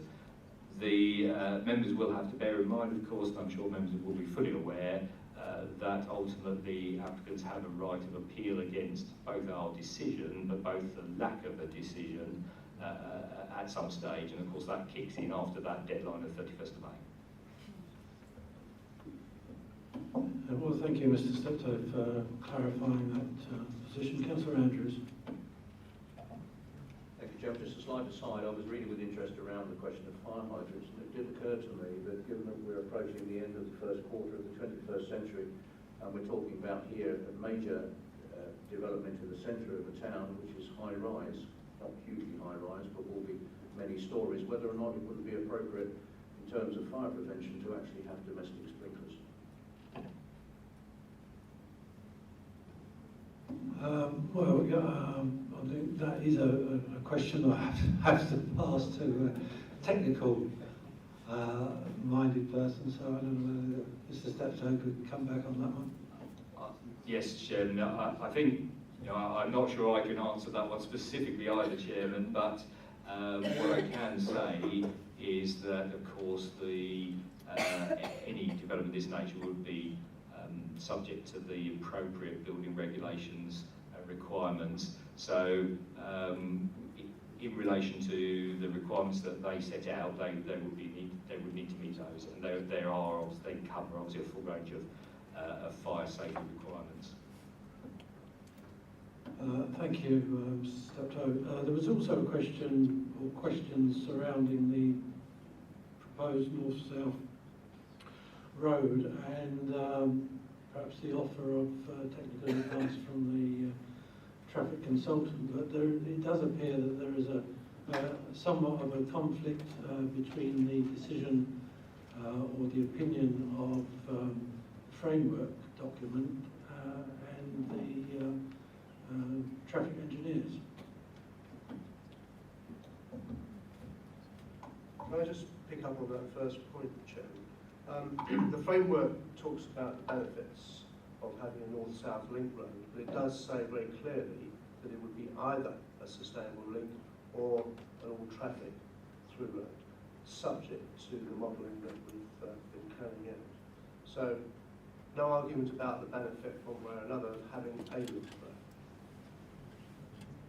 Yeah, if I can just come back on that, though, in the report in scenario B, I believe there's an indication there that there's a preference for the all-traffic road. In terms of the officer's view, the recommendation is that matter is kept open in a sense by implementing the sustainable route, which is the Highway Authority's preference, and Mark can explain why, but it would be possible to change in the future should circumstances change. Thank you. So, Mr. Young, could you make a contribution? Okay, thank you, Chairman. So, my name is Mark Youngman. I'm Group Manager for Development Management at Hertfordshire Kent Council Highways. My colleagues have been looking at this application for a while, which we can appreciate.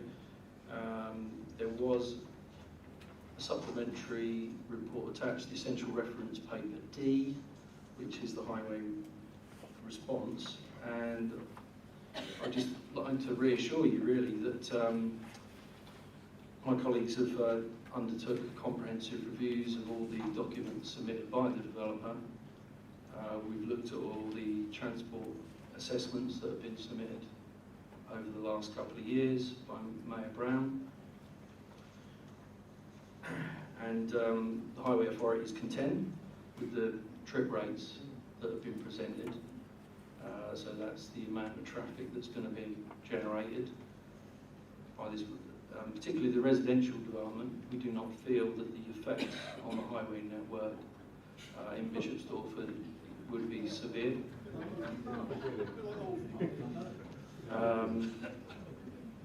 When it comes to the north-south route, we feel, the Highway Authority does feel that this development is key in its location to offer itself as a sustainable development, and we do feel, obviously, with the rail station and with the bus station there, with its improvements, offers many opportunities for sustainable modes, and hence we're not keen to see severance by another traffic route used by the private car coming across the frontage of the rail station, effectively severing that link for a transport interchange that could work very well between the bus station and the rail station, and with improvements to cycle routes, etc., could be quite a good hub there.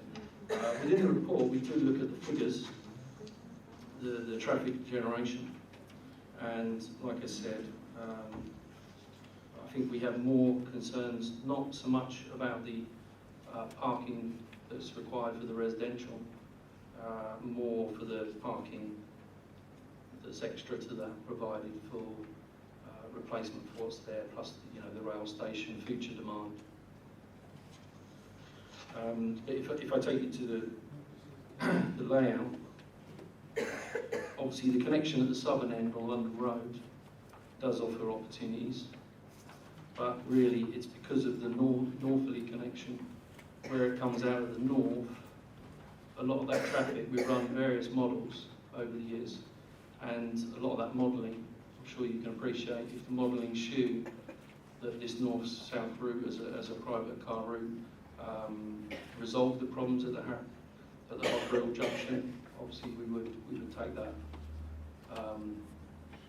immediately, but we do not feel that is the solution to a lot of the traffic problems in Bishop Stortford, mainly because where it comes out of the north, excuse me, and joins Hockrell Street, some of that traffic will feed in eastbound to the same junction where it would have come in northbound. But obviously, as part of the application, if approved, if the sustainable route was provided, then obviously the Highway Authority could, at some point, if future traffic figures dictated, and the later phases in those applications get more up-to-date figures, then we could obviously open that up to all traffic at some point. But at the moment, on the figures being presented, we do not feel that there's a highway need for that. Okay, thank you. Thank you. I can take questions from members of the committee, but nobody else. Councillor Ball. Yeah, thank you, Chairman. I inwardly digested the officer's comments on all sorts of problems Bishop Stortford will have if this goes through tonight. But I haven't heard a satisfactory answer to the development, the actual architecture.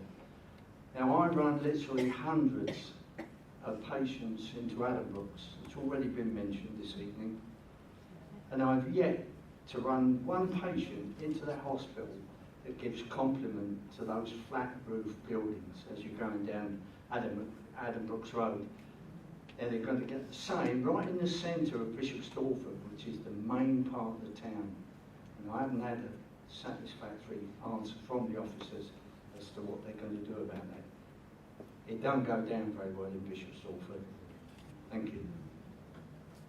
Thank you, Councillor Ball. Any further comments, Councillor Casey? Thank you, Chairman. I still haven't heard an answer about the North-South Road being built in Phase 1 and then being moved in Phase 4. Can somebody explain the logic behind that to me?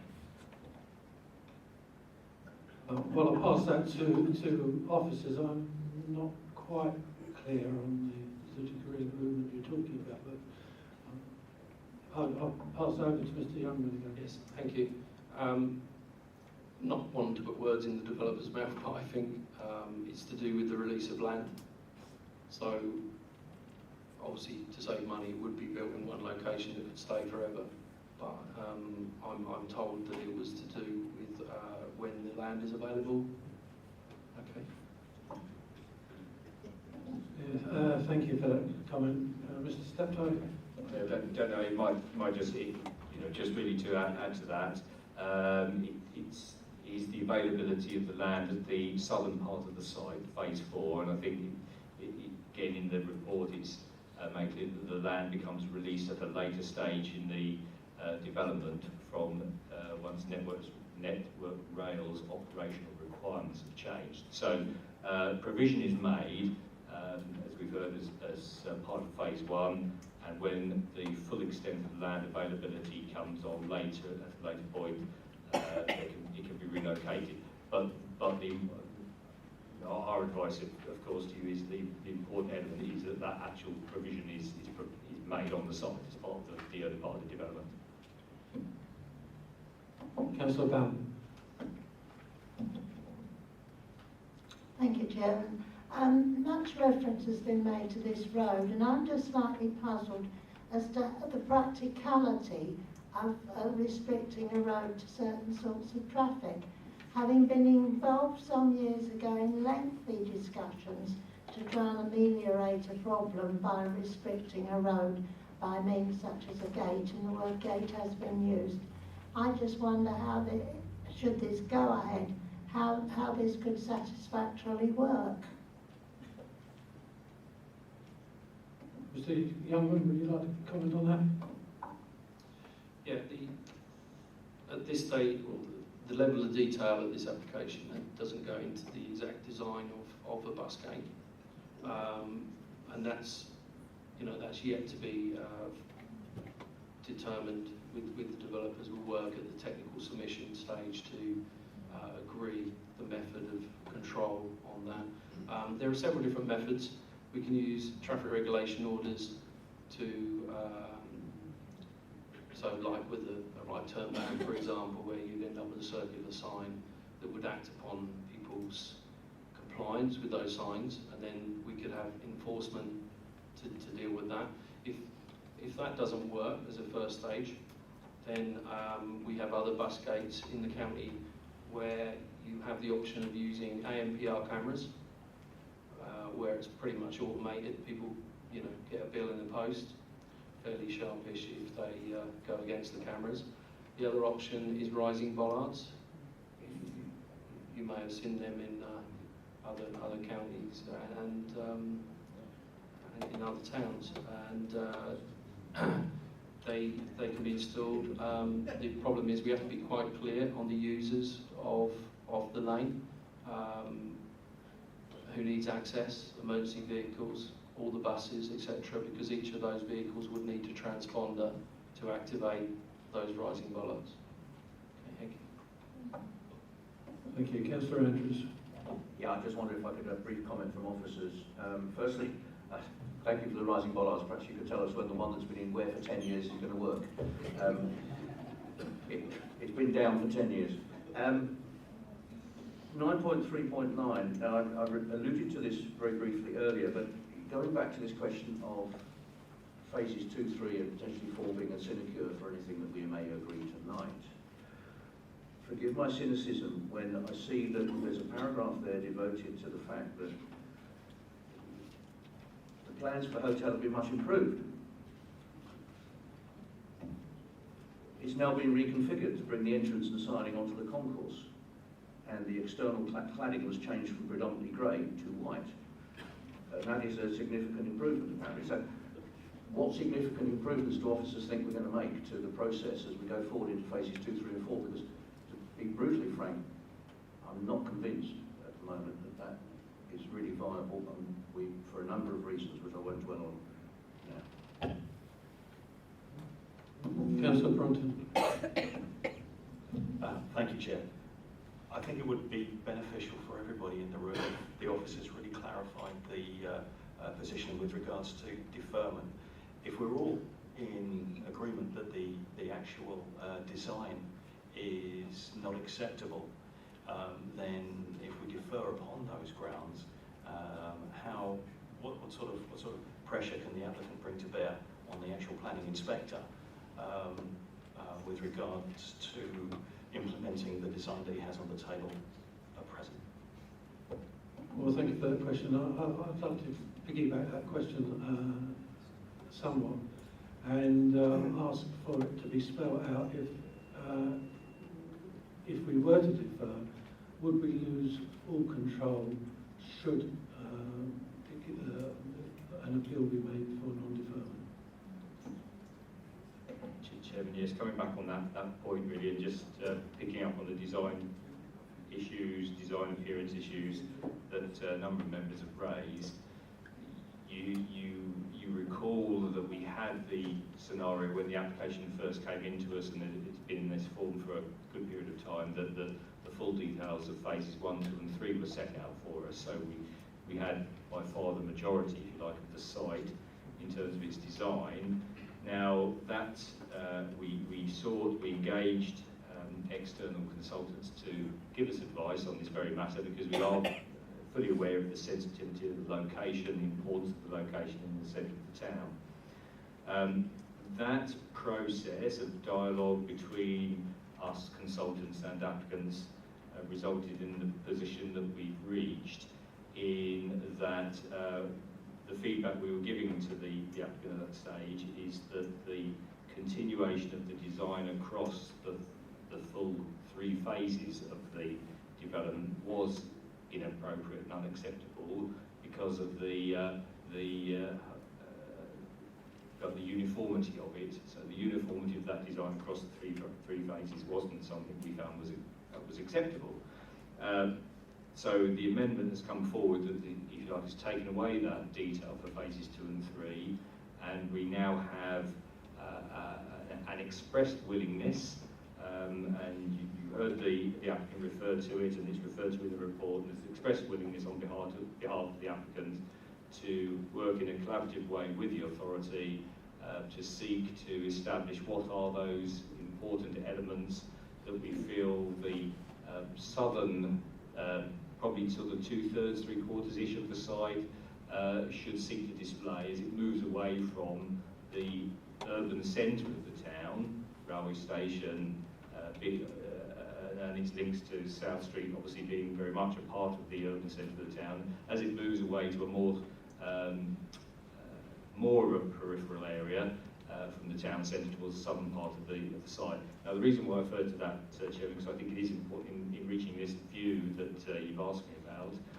So at the moment we have this express willingness to give that a full and thorough sort of assessment, chewing over between all those people who feel that they need to be involved in that.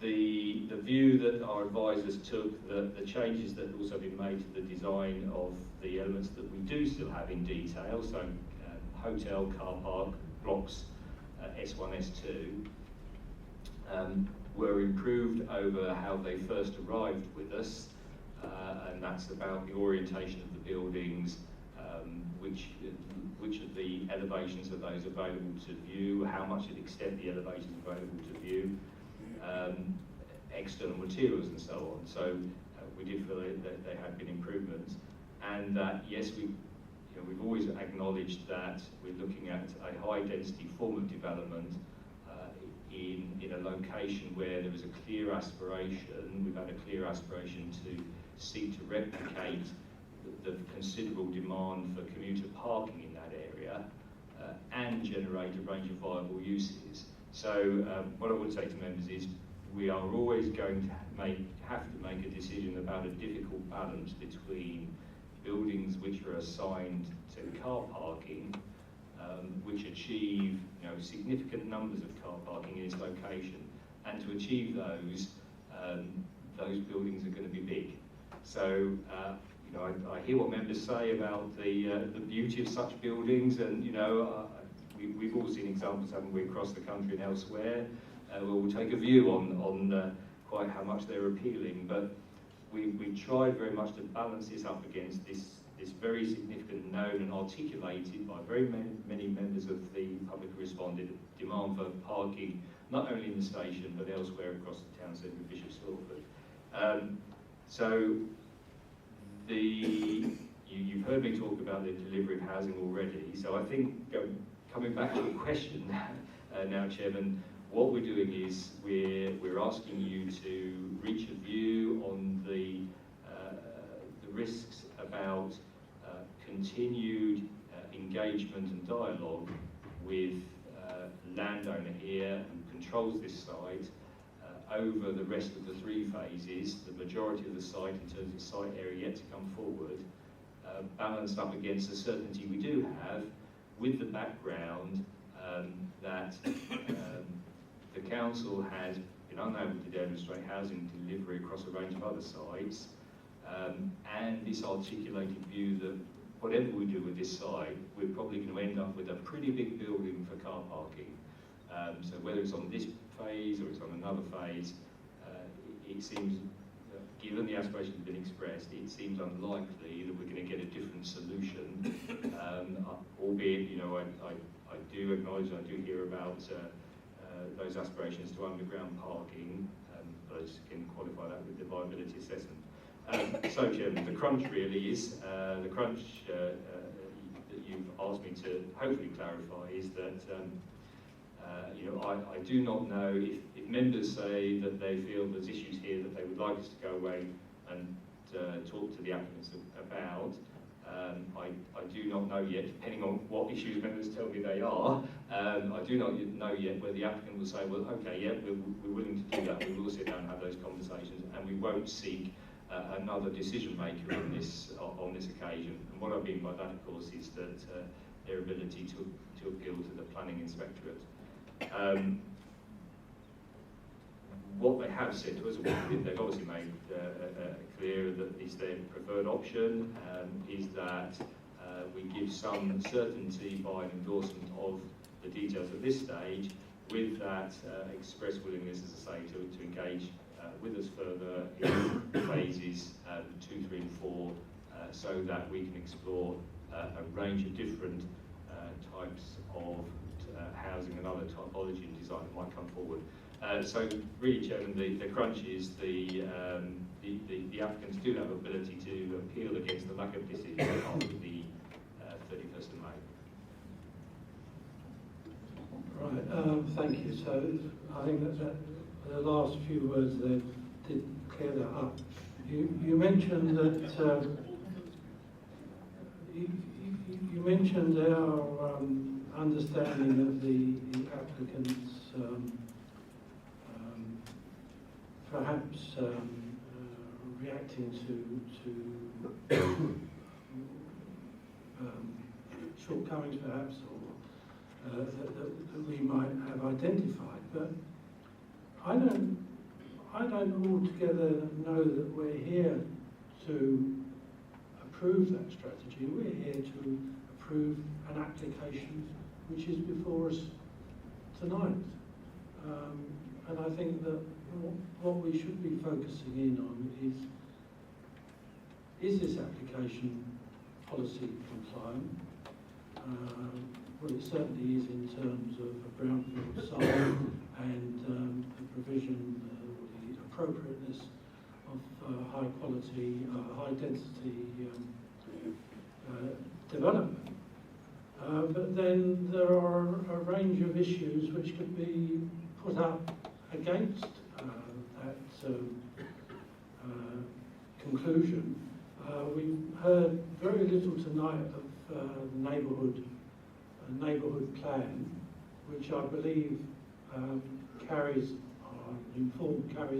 perhaps more weight than the draft district plan, because there haven't been objections yet raised towards it, even though it is still pre-examination examination stage.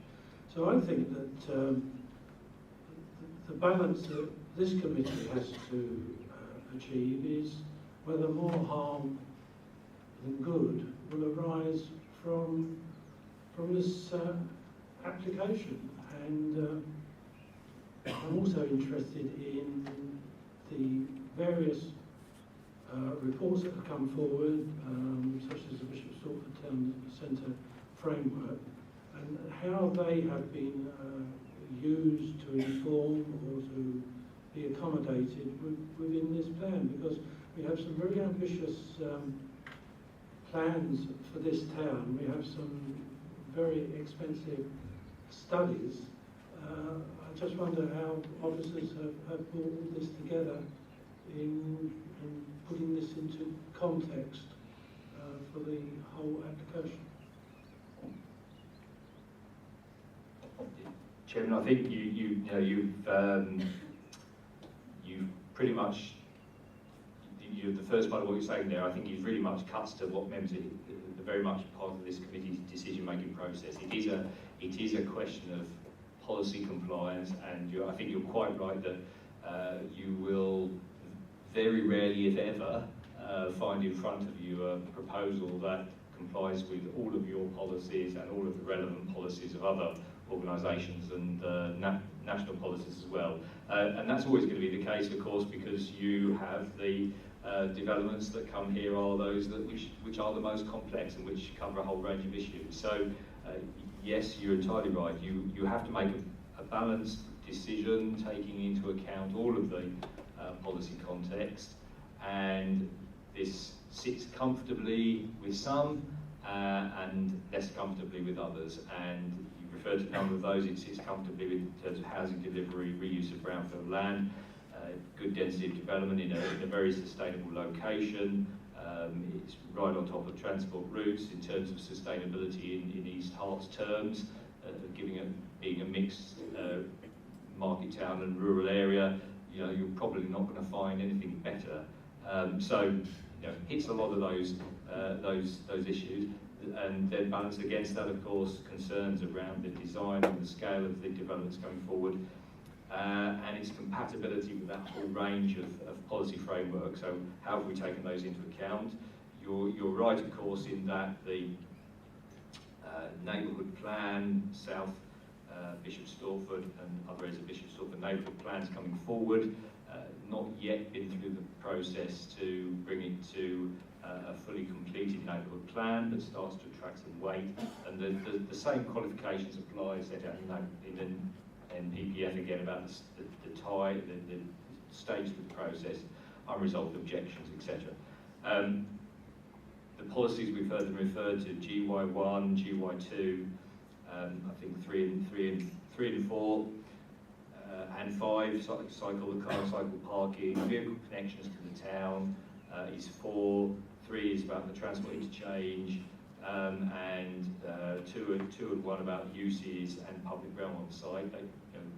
They're all relevant policies that you need to take into account, and they give you, if you like, the headline policy, the GY1 policy gives you the flavour of what it is the neighbourhood plan organisation, town council seeks to achieve on the site. And I don't think anybody disagrees with the policy ambition and aspiration. It's all about good quality of development, seeking to ensure that it fits comfortably with the town, it provides good environment and provides facilities and services for the residents of the town. So again, you know, some of those aspirations are quite clearly met, and some it may not deliver quite as comfortably. It's always a case of the advice we're always giving to members is, yes, you do have to make that balance.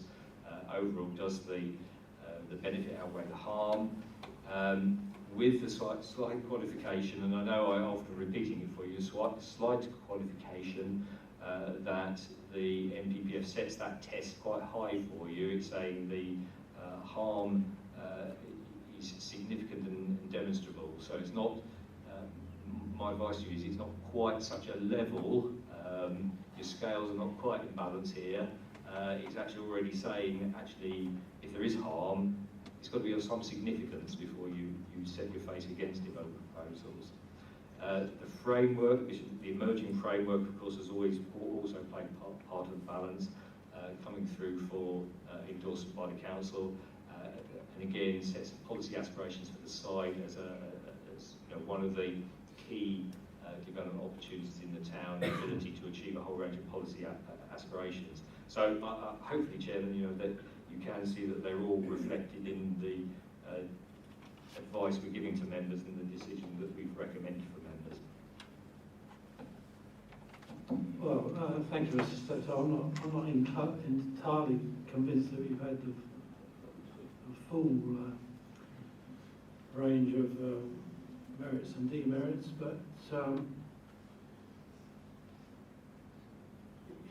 it seems to me that I don't want to come back, but we've already mentioned quality, design quality.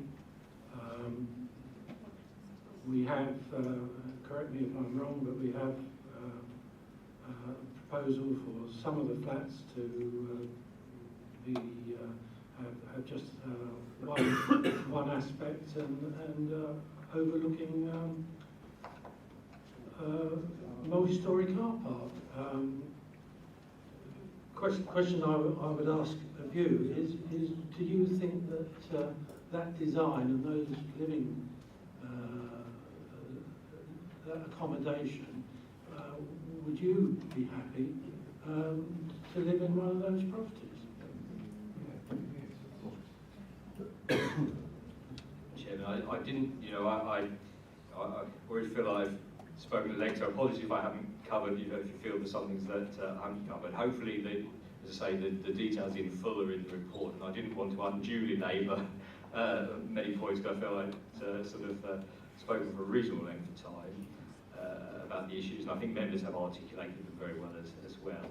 At the end of the day, it's not my personal aspirations are not, members should not and mustn't give those away. This is not about a particular person's particular aspirations. This is about the general policy aspirations to seek to achieve a range of development types that will meet a range of housing needs across the whole of your community. Now, people have very different aspirations and needs, and of course, for those, for a range of people, this would provide an excellent location in terms of, as I say, transport, access to services and facilities that may be very high on their agenda. Other people will seek high levels of amenity, green surroundings, and a high degree of personal space, private personal space. So, it's very much what we need to do in the planning system is meet that full range of needs across the community. And this first phase, again, your officer's advice is that meets a certain aspect of need for people who have certain aspirations and certain requirements, to which it would be a perfectly acceptable living environment, given the advantages it has, location primarily. For other people it won't, and I entirely accept that. And I think again what we're saying to members is that we have the ability through the further 3 phases to look to include other housing typologies, so sizes and location in relation to green and open space and private space that will provide a different mix across the whole site. So hopefully that gives you a flavour of where it can be pitched in the overall scale of need and requirements. Well, thank you for that. Councillor Brunton. Thank you. Thank you, Mr. Chairman. Look, this is a significant brownfield site, there's no doubt about that. The general consensus is that everyone wants it to be developed, and yes, well, we all understand the housing needs, and I really do appreciate the fact that the developer proposer has expressed a willingness on behalf of the applicant to actually engage a lot further. Could I then suggest, I know it may be against the advice that were given by Mr. Steptoe, but if as I say, the applicant has expressed a willingness to engage, could I ask that, I would like to propose a deferral, even though we do run the risk of them going to the inspector at the 31st, but I would like to propose a deferral. I'm not sure what policy ground this comes under, especially under the NPPF, but it's something to do with the design and architecture. This is going to be, the phase 1 here is going to set the footprint for the rest of the development. We've got to get phase 1 right, and the others will follow.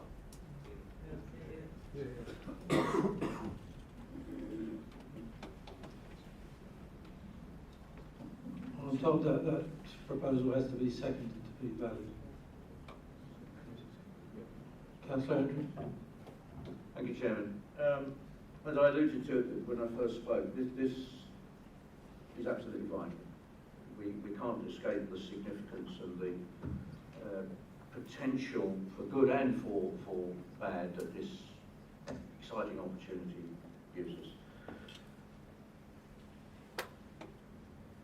I think that the committee have expressed their concerns around the design and architecture. There are concerns around the density, which, without banging on unduly about underground developments, could be improved were the cars to be parked somewhere else. There's concerns around the road link, and I think there's been expression around the concerns on the question of the transport links more generally. Clearly, there is a railway, but the railways do not exist without passengers, and they have to come from somewhere, and they're not all going to come from the 122 flats in phase 1. There's been some concern around the residential car parking. And I think I would find that sufficient to second the proposal that we defer this.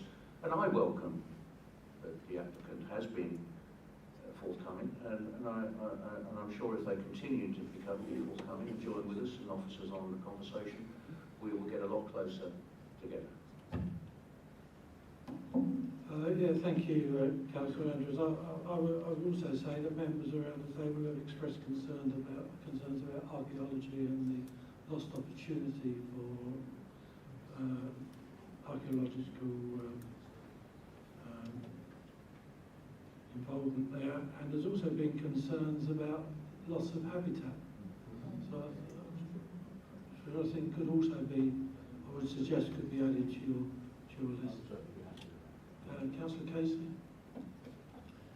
Thank you, Chairman. Since I first mentioned deferment, I had withdrawn that view on the grounds that I think the committee is going to vote this down. Perhaps we should have some guidance. Is it better to vote it down, or is it better to defer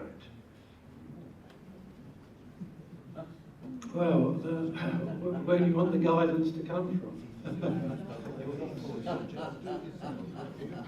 I mean,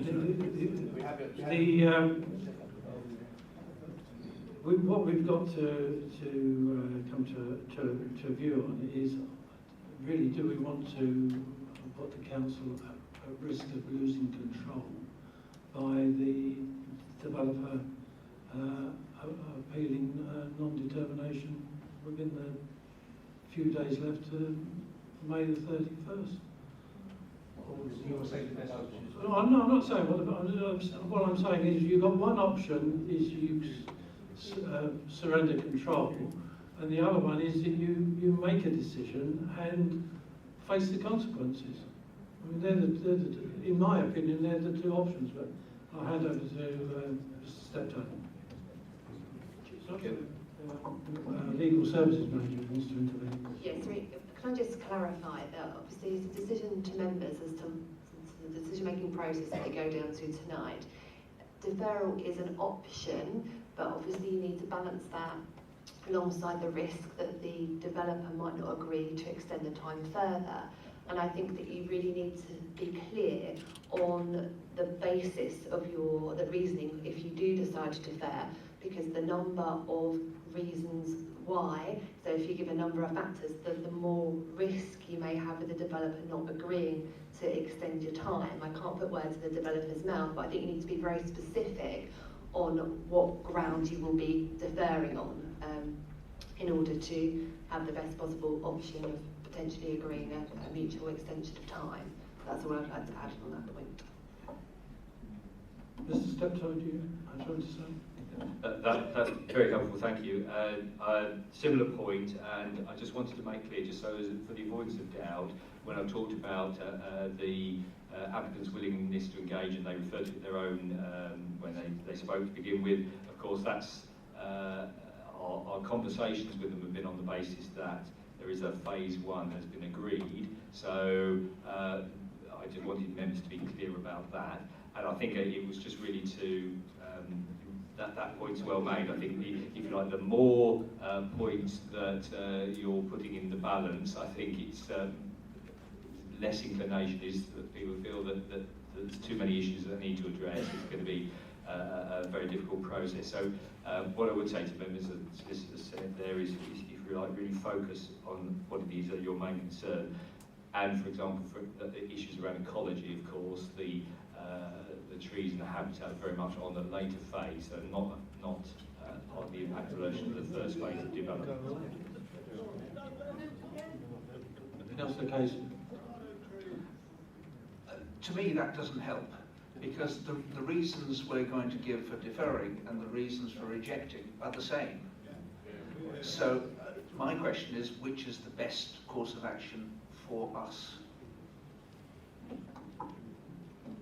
Well, my reply is again, who do you want the advice from? But Mr. Legal Services Manager. Ultimately, I mean, I can come back down to what I said before, the decision lies with the committee. If you decide to defer and the applicants decide that they're going to go down the appeal for non-determination route, you will still end up in the same forum as you would do if you had refused the application. You both end up in the appeal forum. So it's the reasons that you have to consider on whether or not you choose to defer or whether or not you choose to refuse tonight. Councillor Deering. Thank you, Chair. On the question of deferral, or maybe the committee might reject, we'll have to see. If we defer, it must be implicit that we're deferring because we're not entirely happy with the application that's before us. So I'm struggling to understand what we would achieve by deferring. What do we achieve by deferring that we wouldn't achieve by, if we do, rejecting? Councillor Andrews, did you want to come back? I did, but at a later point, if I may. What's that? Screen clear. Well, I was hoping that it wouldn't be too far later. If I could just ask Mr. Steptoe a question. I think he was just talking about phase one being agreed. I'm not quite sure who it's been agreed by. Chairman, my apologies, that was unclear. What I wanted to clarify to members is that the clear expression that we've had from the applicant to continue to engage in a dialogue around the design and composition of the rest of the development is on the basis that the authority supports the proposals we have now. So what they're saying is they want the certainty of an agreed phase one to be in the position where they are willing to engage in that dialogue. Now that's not to say they won't be willing to engage in that dialogue without an agreed phase one, but I can't confirm that for you. So I just wanted, that was what I was trying to clarify. Clearly developers are not coming forward with an application and saying, well actually we're still minded to discuss it. They clearly want a decision on it. The point that Councillor Deering makes about what we achieve by deferring as opposed to making a decision and potentially refusing is that if you refuse then and the applicant decides to pursue it, then clearly the decision is then made by another party, not this council. If you defer it, then there is the potential that the decision will still be made by this council. Thank you. Councillor Brunt. Sorry, Mr. Chairman, I was simply going to make that point that Mr. Steptoe has just made, that we do get the opportunity to go back. If we defer, we get the opportunity, or the officers who have done an awful lot of work. No criticism at all of the officers. They've done an awful lot of work on this so far. It gives them the last throw of the dice, if you like, to go back to the applicant at deferral. But if we go for refusal, it doesn't. We don't get that opportunity. Councillor Andrews. Thank you, Chairman. The way I see it, I mean, the committee is not objecting to the principle of development on this site. In fact, I think that every speaker has welcomed the principle and, in fact, the fact of development on this site. And I think the message we send by deferring is we send the message to the applicants and the joint venture that basically the door is open, the coffee's on the stove, the biscuits are on the table, come and talk. And I think there's opportunities there to do so. We give them that opportunity. Councillor Casey. I think we need to send a clear message to the developer that this design is totally unacceptable. To me, deferring is sort of a fudge. We'll send it back, we'll have a little chat, and we'll tweak it a bit. I think this needs more than just a little tweak. It needs a fundamental redesign.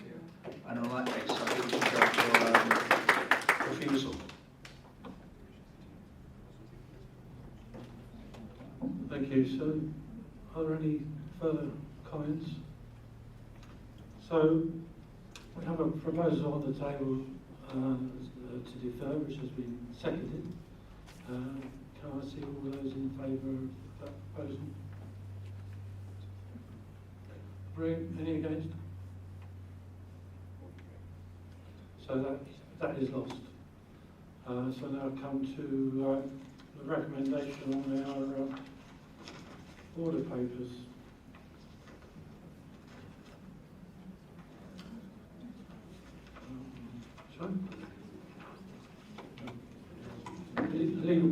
Legal Services Manager wants to speak. Yes, obviously just before we go to the vote, I just wanted to make it clear that if officers are minded to go against officer recommendation, then they need to give clear and precise and robust reasons as to why. Thank you.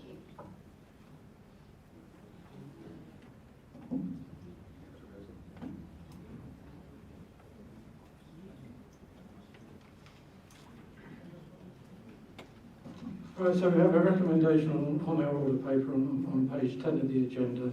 The planning permission be granted subject to section 106 agreement and the conditions set out at the end of the report. And this refers to a hybrid planning application for the comprehensive development of the 5.82 hectare goods yard site for mixed use purposes, comprising up to 680 residential units, 938 square metres of retail floor space, 3,045 square metres of hotel floor space, 2 multi-storey car parks, car parking spaces for the residential development and associated highways and landscaping works, all as amended by plans and documents received on the 22nd of September 2016 and 31st of March 2017. There's a full application for phase 1, 1.62 hectare comprising 122 residential units, 938 square metres of retail floor space, 3,045 square metres of hotel floor space, 80 bedrooms and a restaurant included in that, a multi-storey car park, all in buildings between 4 and 6 stories in height, and a reconfigured transport interchange including bus stops, taxi ranks and drop-off, provision of new public square, cycle parking facilities, surface car parking, service yard, vehicular and pedestrian access arrangements from Anchor Street, Station Road and London Road and associated landscaping, plant and servicing. The outline planning application for phases 2 to 4, which is 4.2 hectares, including 2.02 hectares at the southern end of the goods yard, currently in operational use, comprises up to 558 residential units, a multi-storey car park, all in buildings between 3 and 7 stories in height, provision of open spaces, new vehicular and pedestrian access arrangements, cycle parking facilities, surface car parking and associated landscaping, plant and servicing. So I put the recommendation to the committee that permission is granted. All those in favour please show. One? None. Any against? So that recommendation is lost. Have you got another proposal to make?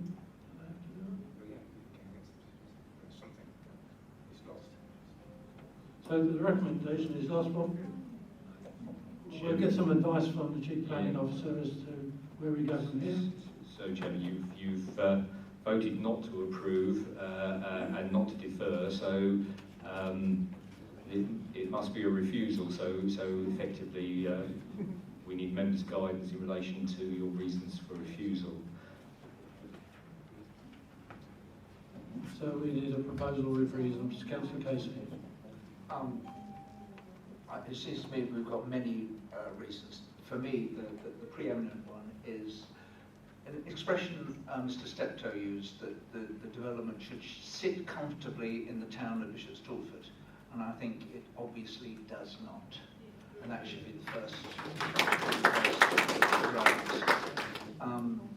density of the development, the lack of affordable housing, the lack of parking, the road. Need I go on? The bigger the list, I think the better. Architecture, the architectural design, the archaeological issues. Oh, and the height of the buildings as well. I think we want no more than 5 stories, and we don't want any flat roofs.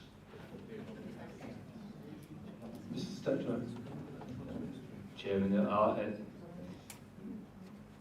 my advice to members would be to concentrate on your concerns of greatest significance.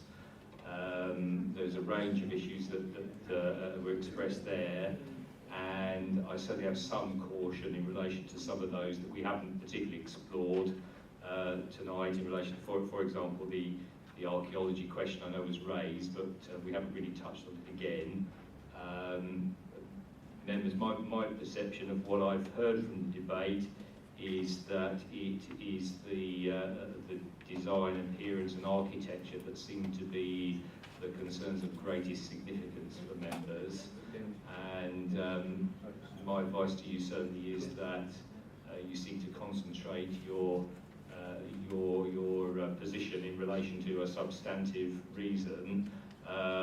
The more is not necessarily the better, unfortunately, is the advice I have to give.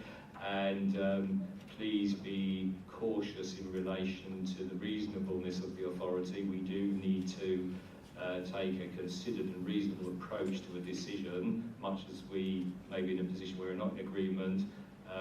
Throwing everything at it is not usually synonymous with a reasonable position. So I would say that does seem to be the area of focus that I've received in sort of feedback, Chairman. So I suggest that's maybe the area where members might want to concentrate. Councillor Casey. There's also the conflict with the district plan and the town centre planning framework, which I think are important considerations to take into account. But although I've been concentrating on the appearance of the thing, I mean, it is overdevelopment as well. I mean, we're going up to 700 dwellings when the district plan says, I think, 400. I mean, that's almost double. And there's a lack of parking. And there are other things as well that I can't think of at the moment. Yeah, thanks for that. I would suggest also that I don't think you may have mentioned it in your list, but there's no provision for affordable housing in phase 1, which is material, and I believe that another material issue is the policies contained within the neighbourhood plan there. Councillor Jones. Thanks, Chairman.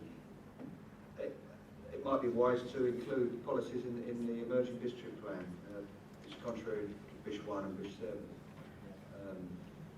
I think we can give that greater weight now. And then obviously the local plan as well, the neighbourhood plan. I don't want to reopen the debate, but I've got my doubts about contrary to Bish 1 and Bish 7 actually. Well, Chairman, they both relate to allocation of 400 homes. This is proposing 700, so it's contrary to it.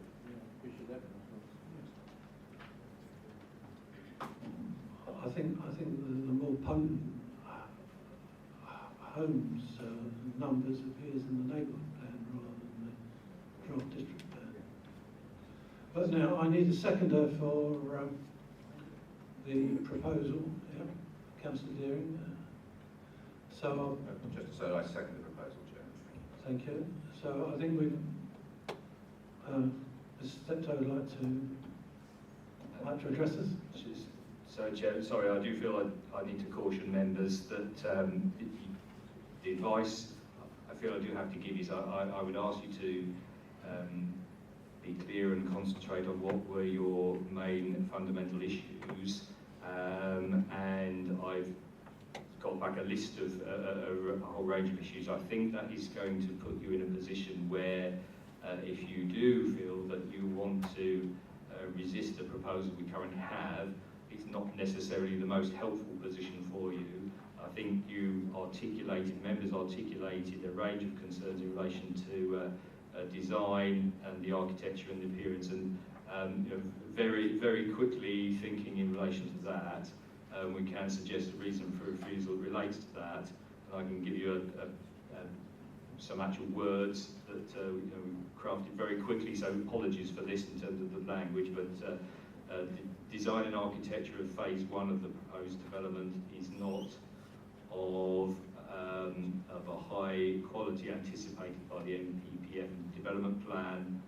In particular, the appearance does not reflect the character of the market town and the riverside area by reason of the height and design of the buildings.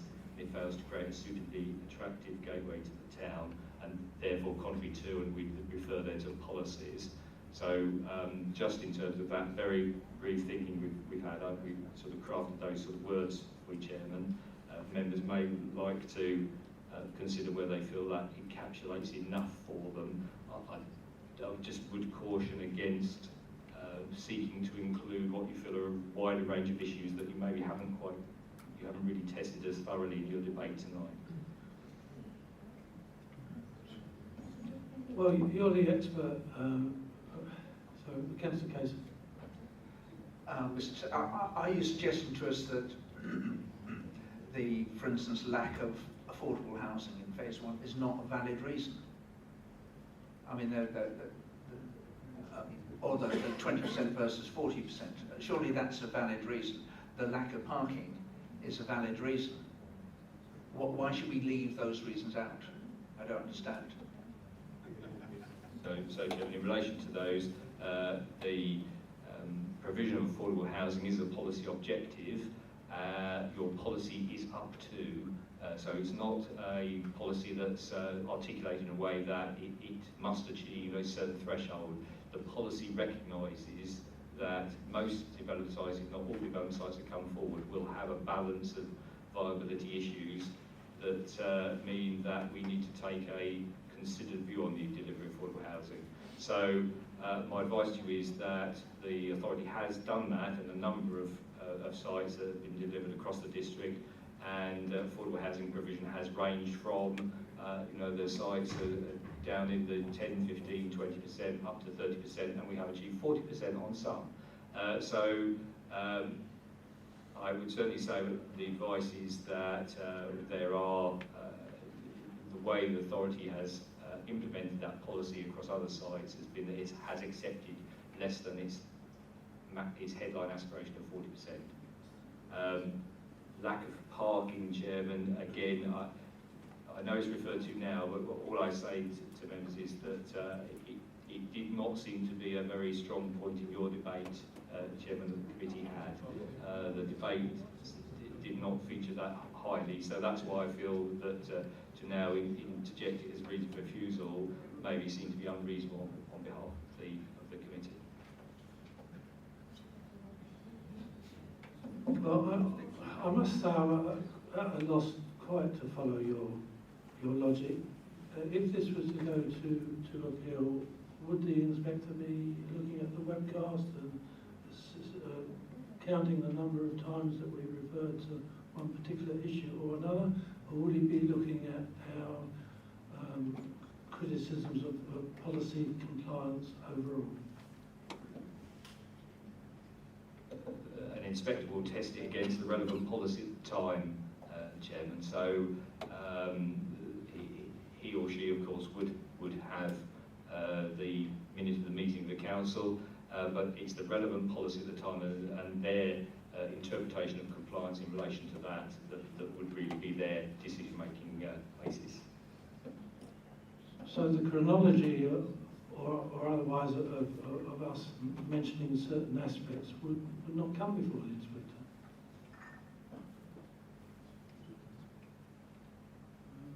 Councillor Andrews. Thank you, Chairman. MPPF, as I understand it, also indicates we've got a clearer steer on page 33 that large-scale residential developments, and I think in terms of Bishop Stortford, that is certainly one of those, should promote a mix of uses in order to provide opportunities to undertake day-to-day activities, including work on site, and goes on to talk about it. And obviously the hotel is one of those, but a significant amount of B1A office floor space. Now we've got some small scale, we've got the hotel, we've got some small scale retail provision, but that'll be run, statutory run stuff, I guess, for people coming in and out of the station. We don't seem to have much in the way of other employment opportunities in a very, very large brownfield site with considerable potential for development. Right, we've heard the advice of Mr. Steptoe. We have a proposition to refuse the recommendation proposed by Councillor Casey, seconded by Councillor Deering. Can I see all those in favour of that proposal? To reject the proposal? No, we haven't had that vote on it. We would have gone home by now if we'd done it. The members just clarifying, but is that for the full range of reasons that I think Councillor Casey probably outlined? Just to be clear. Thank you, Chairman. Thank you, Mr. Steptoe, for your advice. Much appreciated. It does seem to me that one of the issues that we've unquestionably discussed is what I might call the 400 and above issue, which might be encapsulated as overdevelopment or the density point. I wonder if that might be within the grounds that you're crafting for us, Mr. Steptoe. Okay, Mr. Steptoe. Chairman, yes, those thoughts that we've penned there in relation to the scale and size. What were the words we used again? Sorry, so new to me as well. This height of design. So we've got there's a scale issue. Whether we can use the word scale in that, I suspect. I've often said to members, ultimately, please do not be too hung up on the numbers. It's what is it about those numbers that you feel is unacceptable. And it seems to me, from listening to what members were saying, it's the height of these buildings, their overall scale, their bulk. That's the issue that members seem to be saying. Of which, of course, that is a result of those numbers. So it's explaining what the harm is as a result of the numbers, not per se saying the policy says 400 and this is 700. Whatever those numbers are. Just to clarify, Chairman, I feel it's necessary for me to do so. My comment earlier was about reasonableness of the committee, and I want to protect you from any allegations subsequently of unreasonableness. Planning decision making and reasonableness do not go hand in hand, so an inspector will not be looking for what the committee said in relation to the decision making, but they may well look at that in relation to reasonableness. So that was the basis of my comment there, Chair. Thank you. So we have this proposal, and I think it's time to refuse, and I think it's time to come to the vote on it. All those in favour of the recommendation for refusal, please show.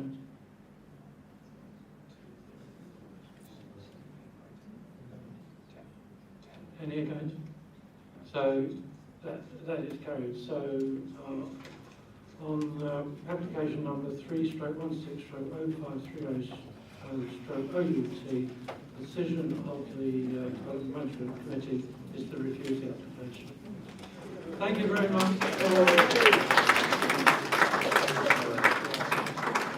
Thank you very much for your diligence tonight. There is no urgent business, so I declare the meeting closed at 9:43.